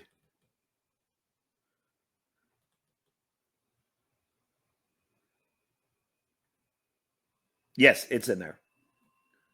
Good deal. So you took the original pictures. So okay, Yeah. so this came out, February 27, 2000. Yep. It won an Emmy Award for Outstanding Main Title Design. Oh God, I skipped Yep. the title every single time. I like watched it once. I'm like, Well, oh, I don't need to watch this again. to be quite honest, the song kind of got it. I don't like the song. Yeah, I mean, I guess I it fits for what it is, but I mean, for one, like watching the song once. See, I wish more TV shows and like miniseries would do this. Like they give you the option to watch the title like once, like the first episode, and then kind of just do like a marathon where it just goes into the episode. No, there's no beginning or ending credits. It's just story and that's it. yeah, you can like click and then just boop, you're right into the episode. Yeah, because some of these credits are really long. For these shows, it does have it had more than 14.04 million viewers. Yeah. So that's good. Well, from what I understand, when it came when it was aired in 2000, I guess the viewership they didn't meet the viewers that they wanted.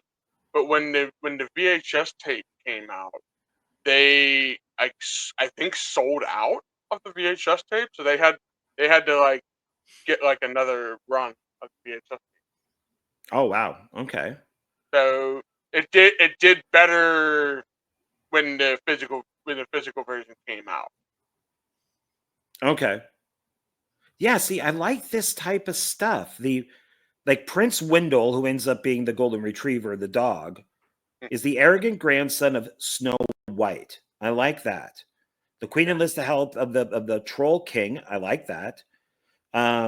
Prince Wendell is captured by the evil queen. This is his wicked stepmother. Turns him into the golden retriever. There is the half wolf, or just simply wolf, is what they called him. Let me see if there's any other references in this, because we definitely know there are. There's also like Snow White and I'm sorry, Cinderella and some other people. Snow White, A Little Little Bo Peep Bo in one Peep. episode. Yeah, Uh, the conspiracy. There's the Huntsman is in this, who's Rutger Hauer. Conspiracy theory by the descendants of the Little Bo Peep controls the town's wishing well. yeah. Ghost of Snow White. They should put all the references in this. I don't see them here, but there's, I guess, maybe in cast of characters. So Kimberly Williams, she's our lead. Virginia Lewis, John Larroquette, who's always awesome. He's her dad. Tony. Man, he makes shit wishes for a guy who lives in a garbage apartment, who's a janitor maintenance guy, who's getting like bullied around by his boss. I wish for you and your entire family to kiss my rear end. And it's like, why would you waste a wish on wanting them to kiss your? And then the whole time they're all trying to go. He's like, get out of here! You already got me like twice today. Like, this isn't that what you wished for?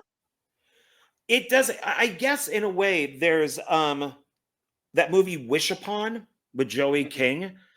So she's a teenager, she's with her friends, she gets this Chinese kind of like wishing box, and when it opens you can make a wish and it comes true, but of course it's kind of like a monkey's paw type of thing where I want $1 million, but then your grandmother dies and you get the inheritance.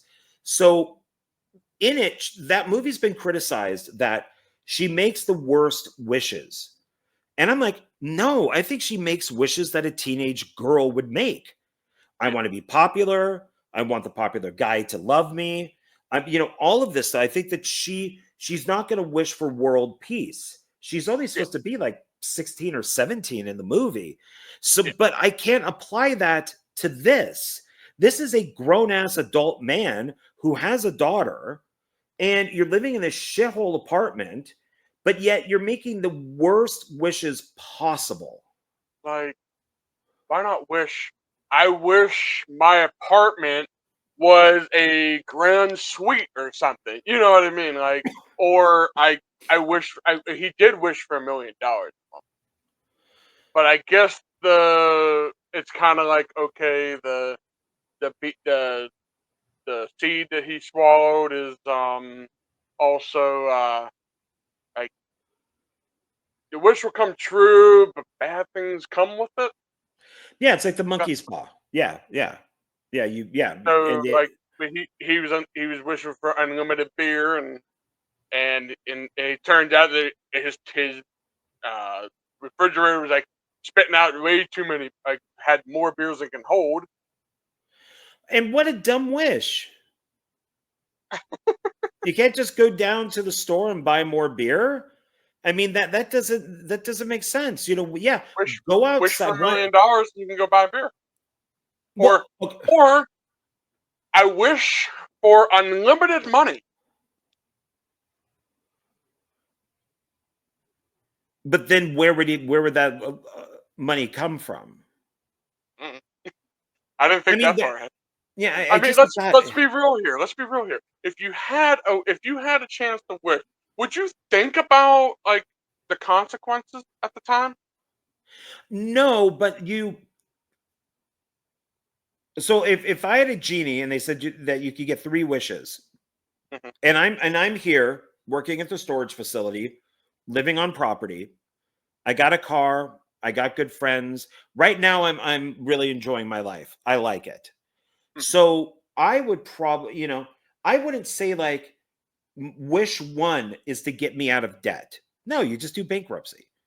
Oh, wish 2, I wish I had a better apartment. No, I live in a 2-bedroom apartment. This place goes for like 2 grand.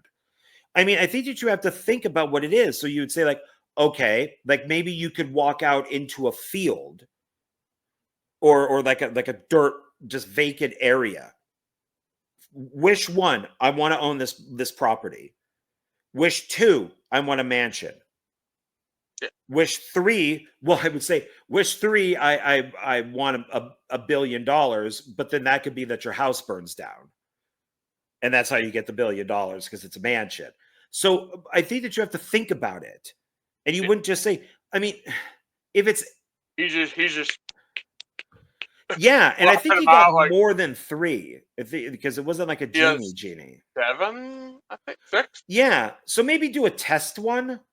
Oh yeah, I want endless beer, and then you open the fridge and it's all full of beer.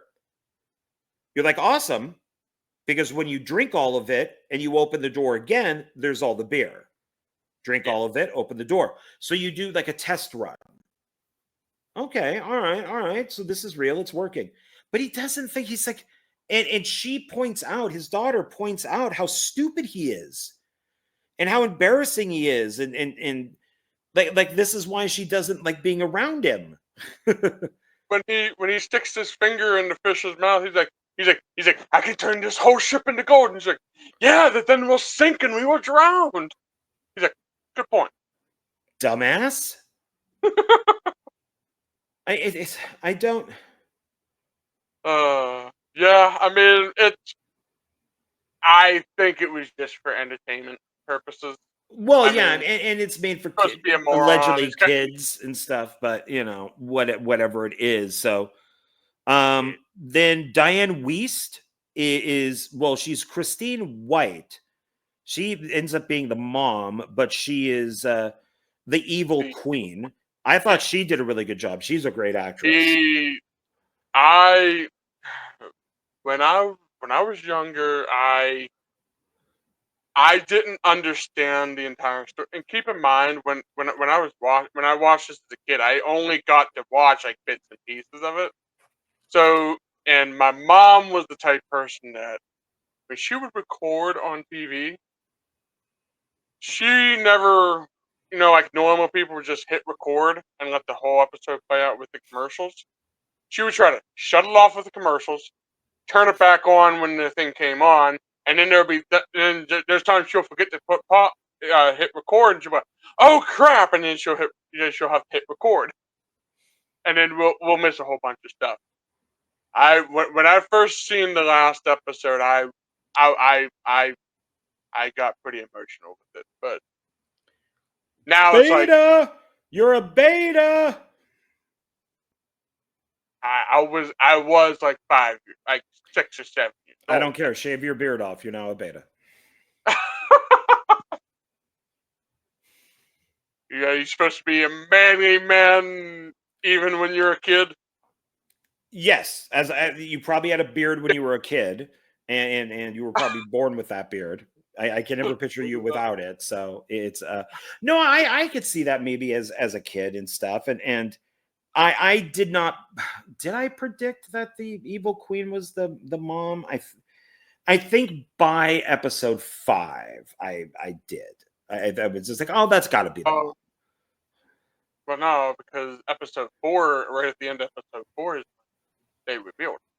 Oh, well, wherever it is before they reveal it, I think that I'm like, that's got to be the mom, because they keep mentioning mom, mom, mom, mom, mom, mom throughout. It's like, okay, somebody's got to be the mom in this. I'm like, it's maybe it's the evil queen. You know, it's got to be Maybe her or it's something. maybe it's Snow White or something. Like you Yeah. thought, okay, So maybe it's something, but then yeah, it's like, yeah. yeah. Well,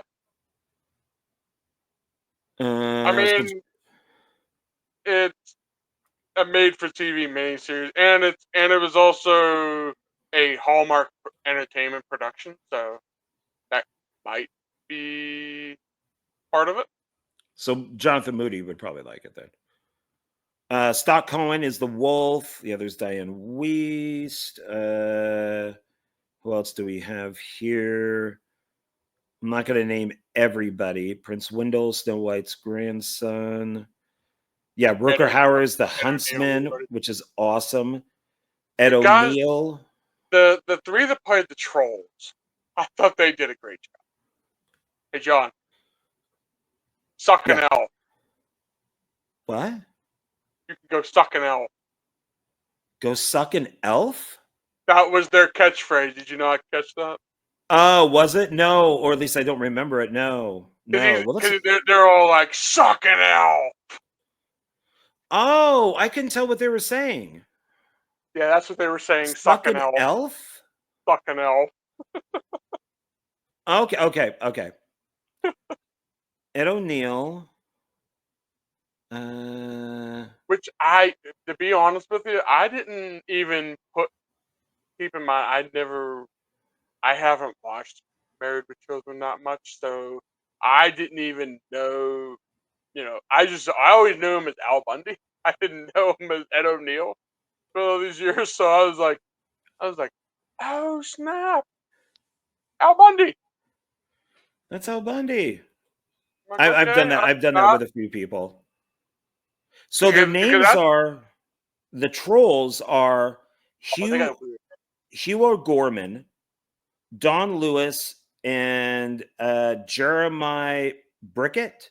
They play Blurry, Blabberwort, and Bluebell. But Don't what I ask me found which bad, interesting so I about that is they had one white guy and two black people. So it was a black guy and a yeah. black girl. So I thought that that was interesting.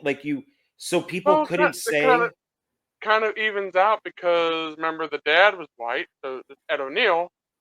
The main troll that looked like the leader, I guess, of the bunch, which would it looks like oh, maybe one dad and two mamas, two baby mamas. maybe, who knows? I figured it was more and granted this was a long time ago, more of a political move that it kind of like how in Star Trek they, like Next Generation, Klingons were played by black actors. And I Yeah, remember that being criticized. So I was thinking like, okay, well, they have one white troll, so then the critics can't say, oh, you're racist. You're saying black people are trolls. But if you have the one white guy in there, then it's not gonna yeah, people won't say anything. But maybe it is. Maybe the king troll. They had two separate baby mamas. possible. Yeah, yeah. Who knows? Okay. Um, let's see. Yeah, Snow White. She pops up. We got Cinderella is Anne Margaret, which was pretty damn awesome. Yeah. And she's the I'm oldest living. 200 years old. Yeah, man. She was gorgeous all, just forever. She was one of those women that just never aged. Yeah. She's one of the oldest living fabled princesses in the Nine Kingdoms. So girl, okay, Warwick Davis was Acorn the dwarf. Always good to Yes. see him. Yes. I every time I see him in anything, I was like, dude, yes. Yeah. But you know who died? Speaking of like dwarfs, Ed Gale. Not Ed Gale. Am I saying that wrong? Hold on. That reminds me of the guy from Reanimator. Hold on. Hold on. I think it's Ed Gale. He played Howard the Duck. Oh. Yeah, Ed Gale. Yeah, I was friends with him on Facebook and stuff. But yeah, Is yeah, that the? hmm? Yeah, there was a guy on Facebook that said some pretty nasty things about him. I'm like, I don't, After I his don't want to death. say it. Yeah, Oh, what an asshole. I'll tell you off screen. Warwick Davis, Clayface the Goblin. We got that's Jimmy Nail, and then Lucy Punch is Sally Peep. So, let's see here. The broadcast and reception. The miniseries was initially broadcast as 5 2-hour episodes on NBC beginning February 27th, 2000. The 10th Kingdom won an Emmy Award for Outstanding Main Title Design in 2000.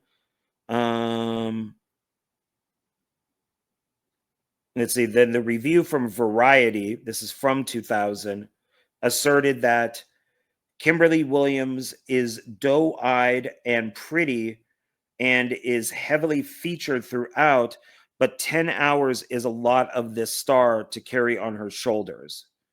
Yeah. Laura Kett was an unfortunate casting choice. Wasn't even 10 hours. The whole thing was like 7. I mean, yeah, you can't really count. Yeah, Laura Kett was an unfortunate casting choice. 30 minutes of night court has always been my limit on the guy. 417 minutes is too much of his abrasive attitude to handle. So those were a couple of reviews. That I guess there's a soundtrack out there, a bunch of music on that.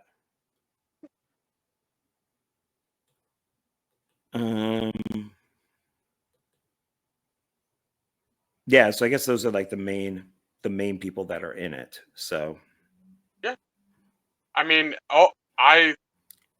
me personally, I think everyone did a great job. Now, the funny thing is, because I remember the DVD copy I have, it was Kimberly Williams. Now they have her as Kimberly Williams Paisley because she married Brad Paisley, the country singer.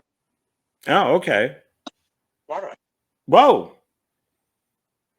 You're scaring me. It's like you're falling out of a window. I'm on a cord, man. I'm on a freaking leash. I hate it.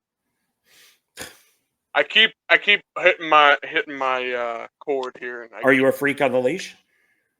I'm on a leash, man. Freak on a leash. Freak on a leash.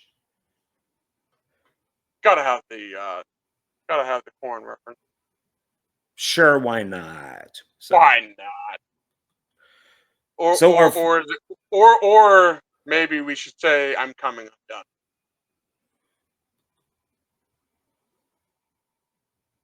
I know the song "Come Undone" from Duran Duran. That's a corn. It's a corn song. Coming Undone. Is that the full title? Coming Undone or just Undone? Coming Undone. That's the corn song. Okay, so I know Come Undone. That's Duran Duran. So yeah. But I don't know the other one. Do we want to briefly go through each part? We can if you want. Okay, yeah, we don't have to spend too much. Oh my God, who? Part 2, part 7. What the hell? The Making of the 10th Kingdom. This goes up to part 10. Part 10? It's not even part 10. It's only 5 parts. Well, third? Maybe they divided them into 1-hour episodes. There's 9-5. Yeah, okay. This is weird. Okay, well, let's see where this goes. Let's see how they do this. So this is part 1. Thanks to Relish the Troll King, the evil queen is once again free, and she has a trap ready for Prince Wendell. Her dog transforms into Prince Wendell, and Prince Wendell becomes the dog. While trying to escape, the real Prince Wendell accidentally turns on a magic mirror and runs away into 10th Kingdom.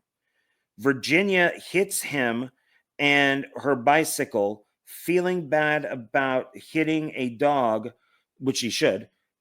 She takes him to work with her, which, by the way, no restaurant would allow a dog in there. I'm sorry. No, that's not completely unrealistic there.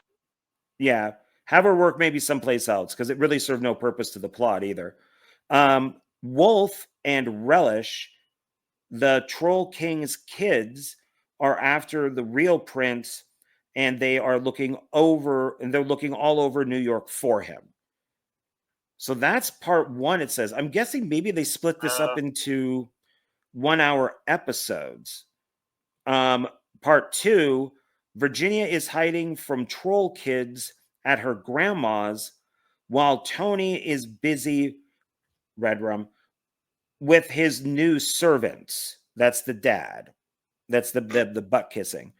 Trolls are still trapped in a broken elevator, and they are trying to find a way to break the spell they think Virginia cast on them. Wolf finds Virginia and Prince at her grandma's. He tries to eat Virginia's grandma. We never see him as a wolf, do we? He never transforms into a We wolf. we only see him like we only see the eyes and we see the He's got the tail. tail, we see the teeth. Like he starts to like his teeth start coming out and his eyes turn yellow. That's really about it. Would have been nice. There's I not mean, all they had to really do is they could just have a wolf run around on set and just film it. I mean, but okay, all right, fine, whatever. Virginia and her grandma. He tries to eat Virginia's grandma, but decides he can't when he meets Virginia. Virginia escapes with Prince. Oh, yeah, because then the dog's name becomes Prince. By pushing Wolf through a window, Wolf then visits a shrink to try and decide if he is in love with Virginia or if he just wants to eat her. Where's part 3? This is all over the place. Part 5, part 9. some of that doesn't even make any sense, but okay. Oh, there's part 3. Okay. While the troll kids are taking an unconscious Virginia to their kingdom, Tony must find a way to escape the Snow White Memorial Prison. I like that. I liked how that was called that. News about the evil queen's prison break is all around the 9 kingdoms. The evil queen rides undetected in Prince William's coach with the false Prince Wendell. I think I said William Wendell. When Wolf realizes he loves Virginia, stalker, he becomes weird. He becomes determined to help her escape the trolls and reunite with her father. So now part 4 is here. The journey to find the magic traveling mirror continues, and Virginia, Tony, and Wolf are traveling in a boat trying to find Acorn the dwarf, Warwick Davis, when they reach the river town. Acorn the dwarf, Warwick Davis, has already left and has gone through the disenchanted forest. Prince found his body. Oh. Yeah, yeah. So the dog does find it. Yeah, okay. But the evil queen stops him from returning to his right form. While trying to visit the trolls, Tony accidentally turns Prince and the trolls into golden statue. With Golden Prince, they continue traveling through so this is a little blurry, through the disenchanted forest. The evil queen's huntsman, Rucker Hauer, follows them. Gypsies give them sanctuary for the night, and Tony gives them a performance. Oh, yeah, because they force him to sing. Yeah. And then he lets all their birds out, Horrible, which is by the way. Huh? Which was horrible, by the way. Yeah, it was not good. Actually, let's rewind a little bit. How did you feel about where they were gonna make Virginia dance? They were going to make Virginia dance. Explain more. Where they put the iron shoes on the fire and they were gonna make her dance. It was red hot. Well, it's very Brothers Grimm. I mean, it's messed up. Yeah. I would have liked to have seen that if this was like an R-rated movie. I think that'd be pretty cool. Yeah, I mean, I don't know. I just it was I was like, ooh, that sounds very painful. Yes, not for kids. Not for kids at all. No. Part 5. The evil queen's huntsman has captured Virginia. She then sends a letter to Prince Wendell's council explaining that the prince had an injury and he is staying at his hunting lodge to heal. In the meantime, Tony and Wolf are looking for a magic axe that will break the curse cast on Virginia's hair. Yeah, because she becomes Rapunzel and the hair just won't stop growing. Yeah. With the help of the So it says with the help of the magic birds. So basically, the Virginia felt sorry for these birds that the gypsies had. They were very rare birds. They could talk, and they're special birds because they're magic birds. And I thought at first that's really fucked up that you're letting those birds go. They're not yours. But then the birds do help them later. So that's good. So it all came around for a circle. And plus, yeah, because they wreaked havoc in the camp, she ended up cursing the main gypsy ended up cursing the long hair. That's why she prepared to grow thinner.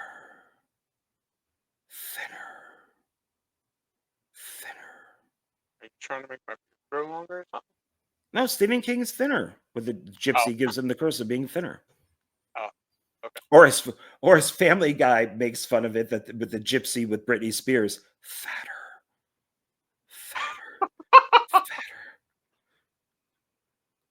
I think Britney Spears is hot, but that's okay. With the help of the magic birds, Virginia is free, and they finally find Acorn the dwarf, Warwick Davis. But they just showing him respect and saying his name. But the mirror has been sold, and Virginia, Tony, and Wolf must go to the Little Lamb Village to find it. Yep. All right, so now we need, where's part 6? There it is. We're almost done. We're getting there. We're getting there. I really think these are like 1 hour episodes. I think that that's how they're breaking them down. Driven by monthly madness, his period, because he's menstruating, Wolf kills some of the Peeps' chickens. Virginia ties him up so he won't hurt anyone or anything else. Tony makes Virginia sign up for the best sheep and shepherdess contest to win the mirror. Virginia wins and Wolf is convicted for the murder of Sally Peep. Oh, that's right, because somebody does get murdered. Virginia decides not to go home. Okay, there. Okay, just yet, but to stay and help prove Wolf's innocence. Okay, so I take back my little bit of narcissism with her. Okay, she does help somebody. Oh, that's right. God, she does that awful lawyer stuff where her dad even points out she's not a lawyer and she like screws everything up because she only watches like lawyer TV shows or something. Part 6. Okay. And wins, blah, blah, blah. Does not go home quite yet. Okay. To help proves Wolf's innocence. Tony uncovers the truth about the magic wishing well, and Wolf is once again free. But yeah, because the guy kind of frames him. One of the people that lives not there. Only that, but if you've seen that the whole system was kind of rigged because they had the sheep for the jury. Yes. And then they're like, well, they're going to go into either the not guilty camp side door or they're going to go through the guilty door. Why do I keep doing that? What is happening? I need to quit moving my hands. Okay, no more hands. All right, so. Okay. And then the last part, but the mirror is gone now and their journey continues. Yeah. So now we got to go to part 7. I thought it was kind of messed up that they had the when they were telling the sheep to choose the verdict, and they had the food in the guilty section. Oh, that's They were already like, yeah, he's guilty. We're gonna make sure he's guilty. Well, see, that stuff I liked. I thought it was funny, and even Yeah. even her being the lawyer was very TV comedy like. Yeah. It's And which is he, so I thought that I thought that was fun. and then when I he's didn't mind anything until the very end. yeah, well then there was the part where he's like, oh, I killed the chickens. I admit to the chickens, but I And didn't she's kill like, her. And she's like, why? Shut up. yeah, he's so dumb. Uh, okay, so part 7. In search of the magic traveling mirror, Virginia, Tony, Wolf, and Prince find themselves in a strange town, Kissing Town, the Yeah, place where Snow White was saved from the deadly sleep by a prince's kiss. They all begin gambling to get it. Oh my God, Wolf annoyed me so much in this. To get enough money to buy the mirror from the auction house. Wolf hits a jackpot but doesn't tell anybody. Wolf, determined to win Virginia's love, then spends all of his money on, oh God, this so annoyed me.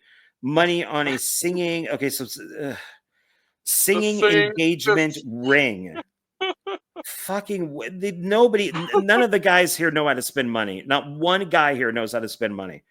God, it's the mirror. Okay, oh, you didn't like the singing ring. no, I thought it was annoying. I would hate that thing. Um, the singing engagement ring and other things for Virginia. The huntsman outbids them at the auction and wins the mirror. He then blackmails Tony. If Tony doesn't give him the prince, he will smash the mirror. Virginia is mad at Wolf for lying because they go out to dinner and she realizes that everything that he's done cost a ton of money. How did And he get this ring that is so expensive?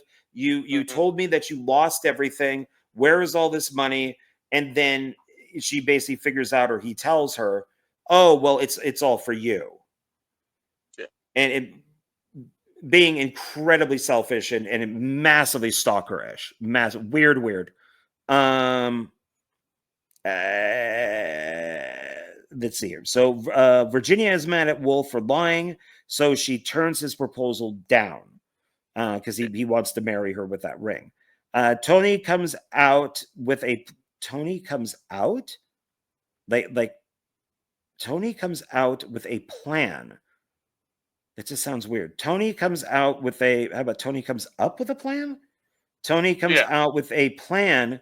It says out with a plan to get the mirror and save the prince. It almost sounds like Tony comes out. Hello, everybody. I'm now here with a plan to get the He did. mirror and hey, this is John Larroquette, and save the prince. The prince might be a little that way, but it fails and the mirror is broken. My God, that scene annoyed the shit out of me. The men in this is 2000. This isn't today. The men in this are so fucking stupid. He takes that giant mirror and puts it out the window and tries to climb down the rooftops of these houses. Why not just leave the mirror, hide it, and then come back for it later when you get down from the house? Why are you trying to take it with you? Because Because where is he going to put it? He gets down to the bottom roof. There's the street. Where is the mirror going to go? the only reason he was trying to go out through the thing because the door was locked. He was locked from the Okay, outside. so you leave the mirror inside, you get out the window, you make your way down, you jump down to the street, and you leave the mirror there. You know where it is. It's hidden. It's over there's like a blanket or something over it, and you just come back for it later. God, That's where the huntsman was. That's why ah, they ah. Where are we? But it failed. Okay, the mirror is broken. The evil queen kills Relish the king, the troll king, with a poison apple. Yeah, and cuts his freaking head off, which looked good. yeah. Part 8, almost there. On the back of the broken mirror, Tony and Virginia find an inscription manufactured by the dwarves of Dragon Mountain. They decide to go to Dragon Mountain, hoping to find another mirror that could bring them back. Virginia is mad at Wolf and they decide to part ways. In the mountain, they meet dwarves who inform them that 3 traveling mirrors were made. 3 traveling mirrors were made. The only one left is in the possession of the evil queen. Tony's bad luck, Tony's bad luck causes him to break all the. Oh my God, I would have beheaded him. Tony's bad luck causes him to break all the magic mirrors. Fuck. He's the fucking Gilligan of this show. Now I'm getting mad reading this. Kill the dad. You can even kill Wolf. You know, the daughter will be on her own and probably get home a lot quicker. What the hell? All right, okay. Tony's bad luck. Okay. The dwarves become angry and chase them, so Virginia and Tony run deeper into. I mean, I appreciate the person who wrote this because I'm reading it, but there's definitely some stuff wrong here. Run into the mountain to escape. Tony's bad luck strikes again, and he breaks his back. Of course he does. While looking for help, Virginia and the prince find Snow White's grave, which I thought was pretty cool, and the legendary Snow White shows herself. What I didn't understand with Snow White is if you're on this ice, you're kind of ice capulated, you got this big ice over you, you pop out from it, you're talking to the daughter, and you're fat. Why is Snow White fat? She probably hasn't eaten in a long time. Wouldn't she be really thin? I think it's more of like a spirit. Like it's the spirit of Snow White talking to her. I don't think it's so the spirit can't make think it's her. I think it's her body. Her body is in the ice, but when she presents herself, it's the spirit of Snow White. Overweight Snow White. Oh. I don't understand. Don't be fat shaming, man. Don't be fat shaming. I'm fat so I can fat shame. I'm fat so I can fat shame. Just like I'm Italian, I can criticize Italians. So there you go. And people that are fat do deserve to be fat shamed. So, and I'm one of them. That should be it. It's unhealthy.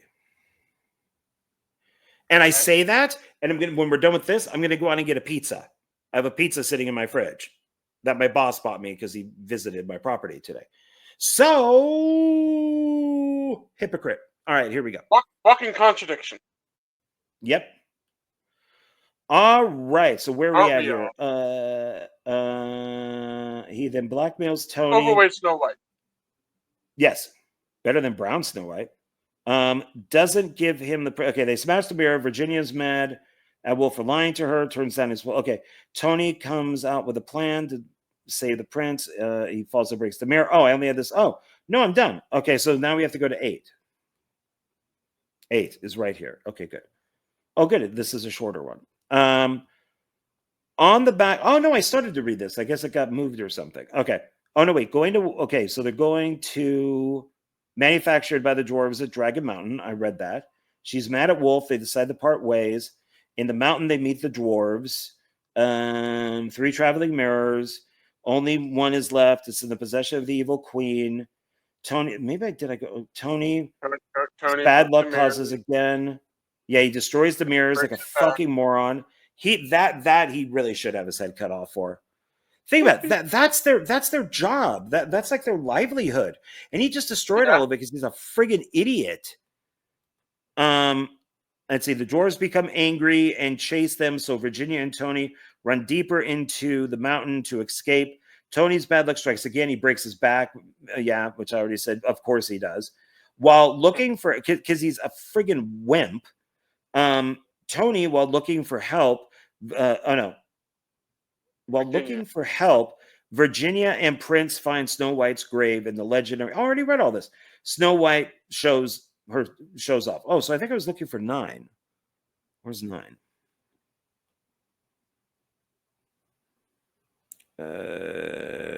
Man, this is not in order. Okay, there we go.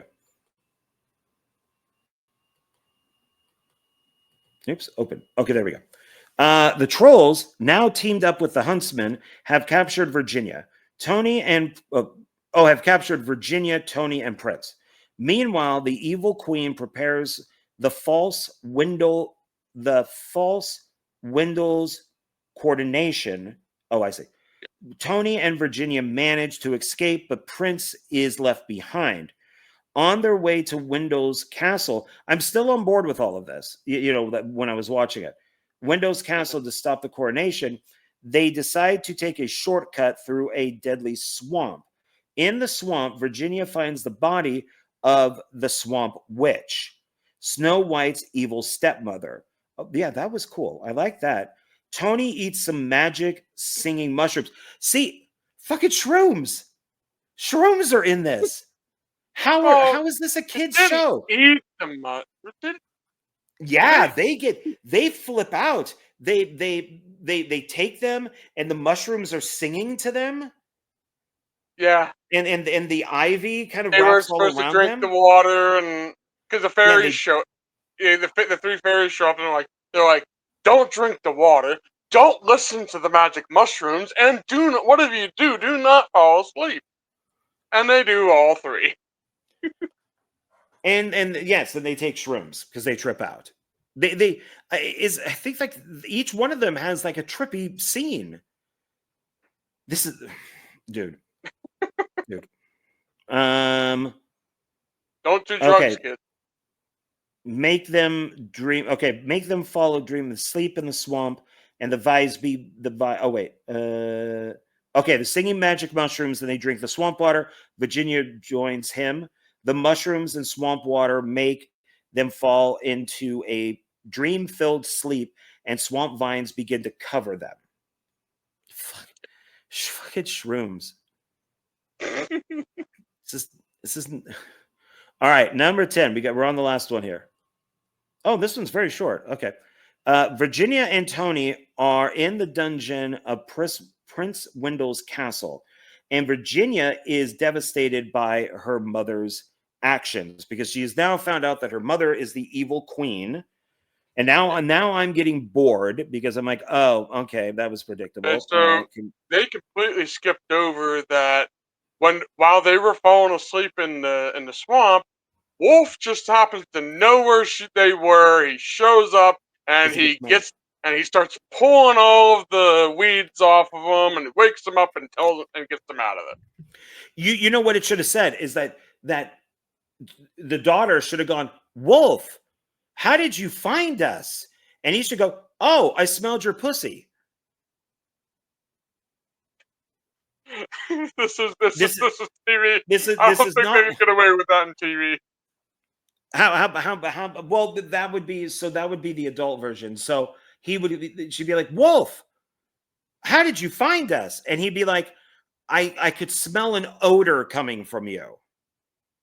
So you could either think it's BO or they're already on shrooms and doing a bunch of adult stuff and talking I about mean, they're pretty boner. much beyond this point. Yeah, you might as well. Virginia and Tony are in the dungeon of Prince Wendell's castle, and Virginia is devastated by her mother's actions. The evil queen plans to kill all the guests. Yeah, that was pretty twisted. At the coronation ball, and Wolf is helping her. Bastard. Queen Cinderella makes an appearance and questions the false Wendell. Virginia must decide her mother or the lives of hundreds. Is that where it ends? Isn't there more? Yeah, because we find out that like Wolf is a good guy. Wait, is there an 11? So basically, the long and short of it is, Wolf betrays them, basically saying that he handed Virginia over to the evil queen. The evil queen, she's having her little mommy moment. Mommy, why did you leave me? Why did you do this? And then the evil queen's kind of like, I don't remember any of this, trying to deny it. And then all of a sudden, things are going through her head. She's having flashbacks and all that. Sends her to the dungeon. Wolf makes the poison, gives all the people the poison. They all fall dead, and then Virginia and the Queen start choking each other, or something like that. And then she takes the poison comb which she got from the witch from the swamp, and she scratched her and killed her. So Virginia kills And her then own mom. Rude. and then they do a Return of the Jedi Darth Vader Viking funeral for her. Something like that. Oh, and by Yeah. the way, remember how I said everyone died from the poison? It was actually troll dust. So everyone just fell asleep for a couple hours. Yeah, Wolf did not betray them, and they all woke up and they tricked the Queen, and he's just like, well, I wouldn't like betray you. So we find out the Wolf is a good guy. Really, he just went along with it. Played, and they do make their way back to New York, right? Yeah. Yeah. Does Wolf go with them? And Wolf does go with it through the port, through the mirror. Yes, yeah, because they end up in the park. And Virginia is apparently pregnant with Wolf, with baby Wolf. Bestiality. Pretty much. So Bestiality before bestiality was cool. Yeah, I want the 11th Kingdom, and then I want to see what her baby looks like. It's like, does it look like? Apparently, there was supposed to be a sequel to this, but the ratings were so bad they didn't do a sequel to this. Oh, I guess the guy that plays Wolf, him and a bunch of people are trying to get the sequel made. Even to this day, they're still trying to push people to sign a petition and all that. Hey, let's tell the people that you want this and all that. And I mean, it's been like almost 25 years. I think it's time to let it go now. yeah, it's 2000. So yeah. All right. So, did we rate Hatfields and McCoy? Did we give it a rating? No, let's go ahead and rate both of these. So John, what do you rate Hatfields and McCoy? I give it 4 out of 5. I will do the same score. I think that's pretty fair. Okay. It's great acting, great performances. The story was entertaining. I didn't fall asleep watching any of these, so I'll give it the same score, 4 out of 5. Okay. And then, why don't you go first with 10th Kingdom, since that was your pick? All right. Well, the 10th Kingdom. I on this last viewing, I will say that a lot of the effects are very dated. And it's very, and some of the dialogue is very cringy. So I'm gonna go ahead and give it. I would give it a 3.5 out of 5, leaning more towards like maybe 3 point. I was do 3.75. Okay. I'm gonna give it a 3.5. But more leaning towards a 4 than a 3. I only give it the 3.5 because I was just bored at the end. That last episode was killing me. I really struggled to get through it, but I was pleasantly so. If that last episode was better, I might go 4 because I was pleasantly surprised about this. It really went beyond what I thought it was going to be. I really thought this was going to be like some dog shit, Lord of the Rings ripoff or something, or clone, or I'm just like, oh God, Donald, why did you pick this? And now I'm glad that you did. So I thought that it was good. There you go. There you go. Hey, I'm actually surprised. I thought you were gonna hate it. I was watching. I was like, oh man, I think John's gonna hate this, man. I don't think John's gonna like this. But I was proven wrong. So No, there you go. I like because like Philip and I were talking about like Wicked, and I think he was a little surprised that I liked it. And I told him, "Well, I like The Wizard of Oz. I'm a fan of the books, and I like the original movie, and I like Return to Oz and Oz the Great and Powerful." And so I mean, I thought Wicked was okay. Was a little woke, but it was all right. I think the second one will be more up my alley. But Yeah. I enjoy these type of things when you take somebody and put them in an unknown place, a fish out of water type of thing. And so this did remind me of Wizard of Oz and the Evil Queen, and so I was very pleasantly surprised by it because it did remind me of that, but wasn't a ripoff. So Yeah. yeah, Well, yeah. one So thing if I will add, I didn't know this until just because I was looking about information about this. I guess this was a book of them. I oh, don't know if the book was an adaptation of this or this is an adaptation of the book. I don't know which way this went. I'd like to look into that a little more, but I definitely wouldn't mind picking up the book and maybe seeing if maybe they go into it things a little more. I don't know.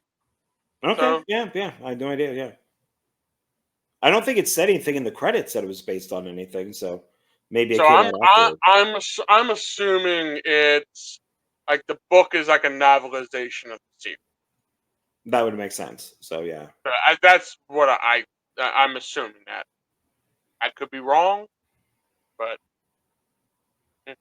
I mean, because you would think that like the back, on the back.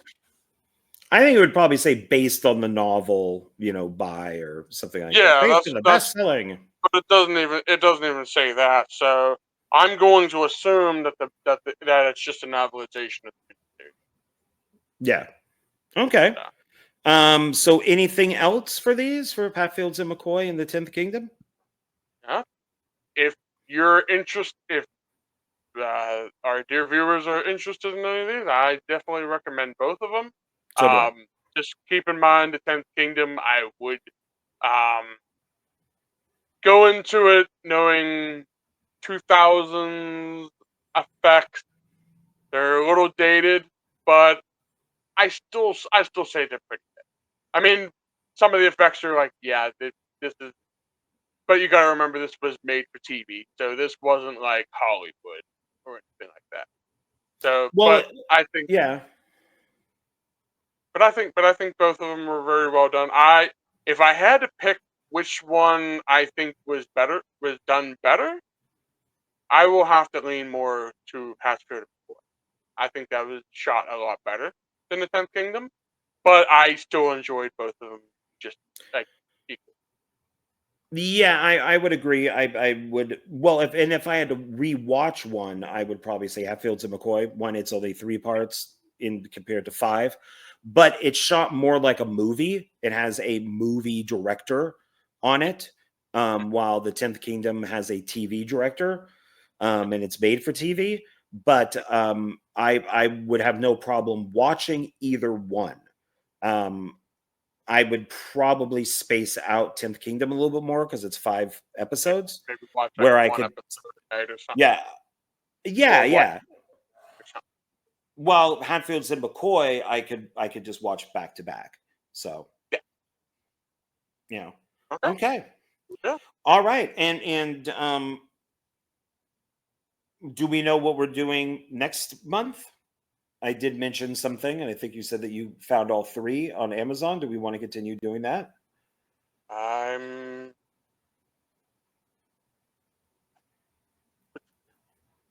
The Triple X What? movies. What? Oh, the trip. Uh, did we talk about doing?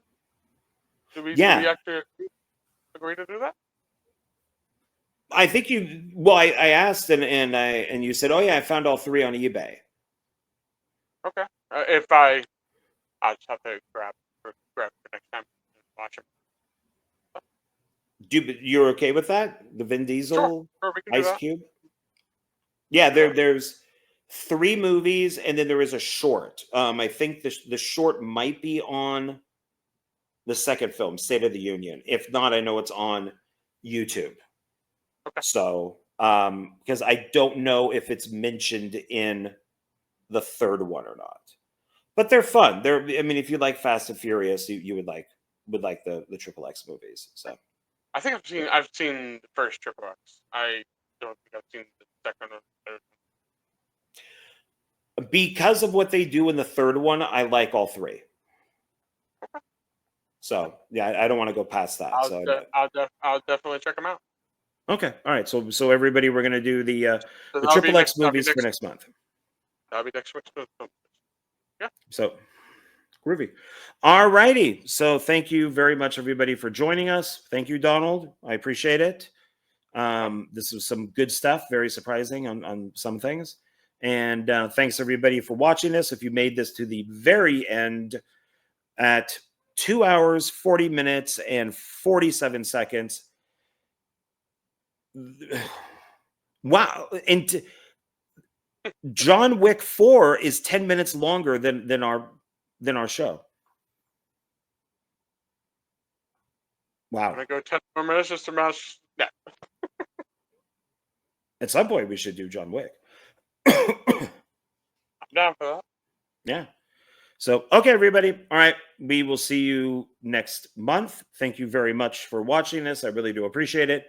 Like, subscribe, comment if you've seen these movies. That'd be great if you did. Let us know what you think. And we will see you on the next one. Okay. Bye. Bye, everybody. Bye. Bye. There we go. All right. We're done.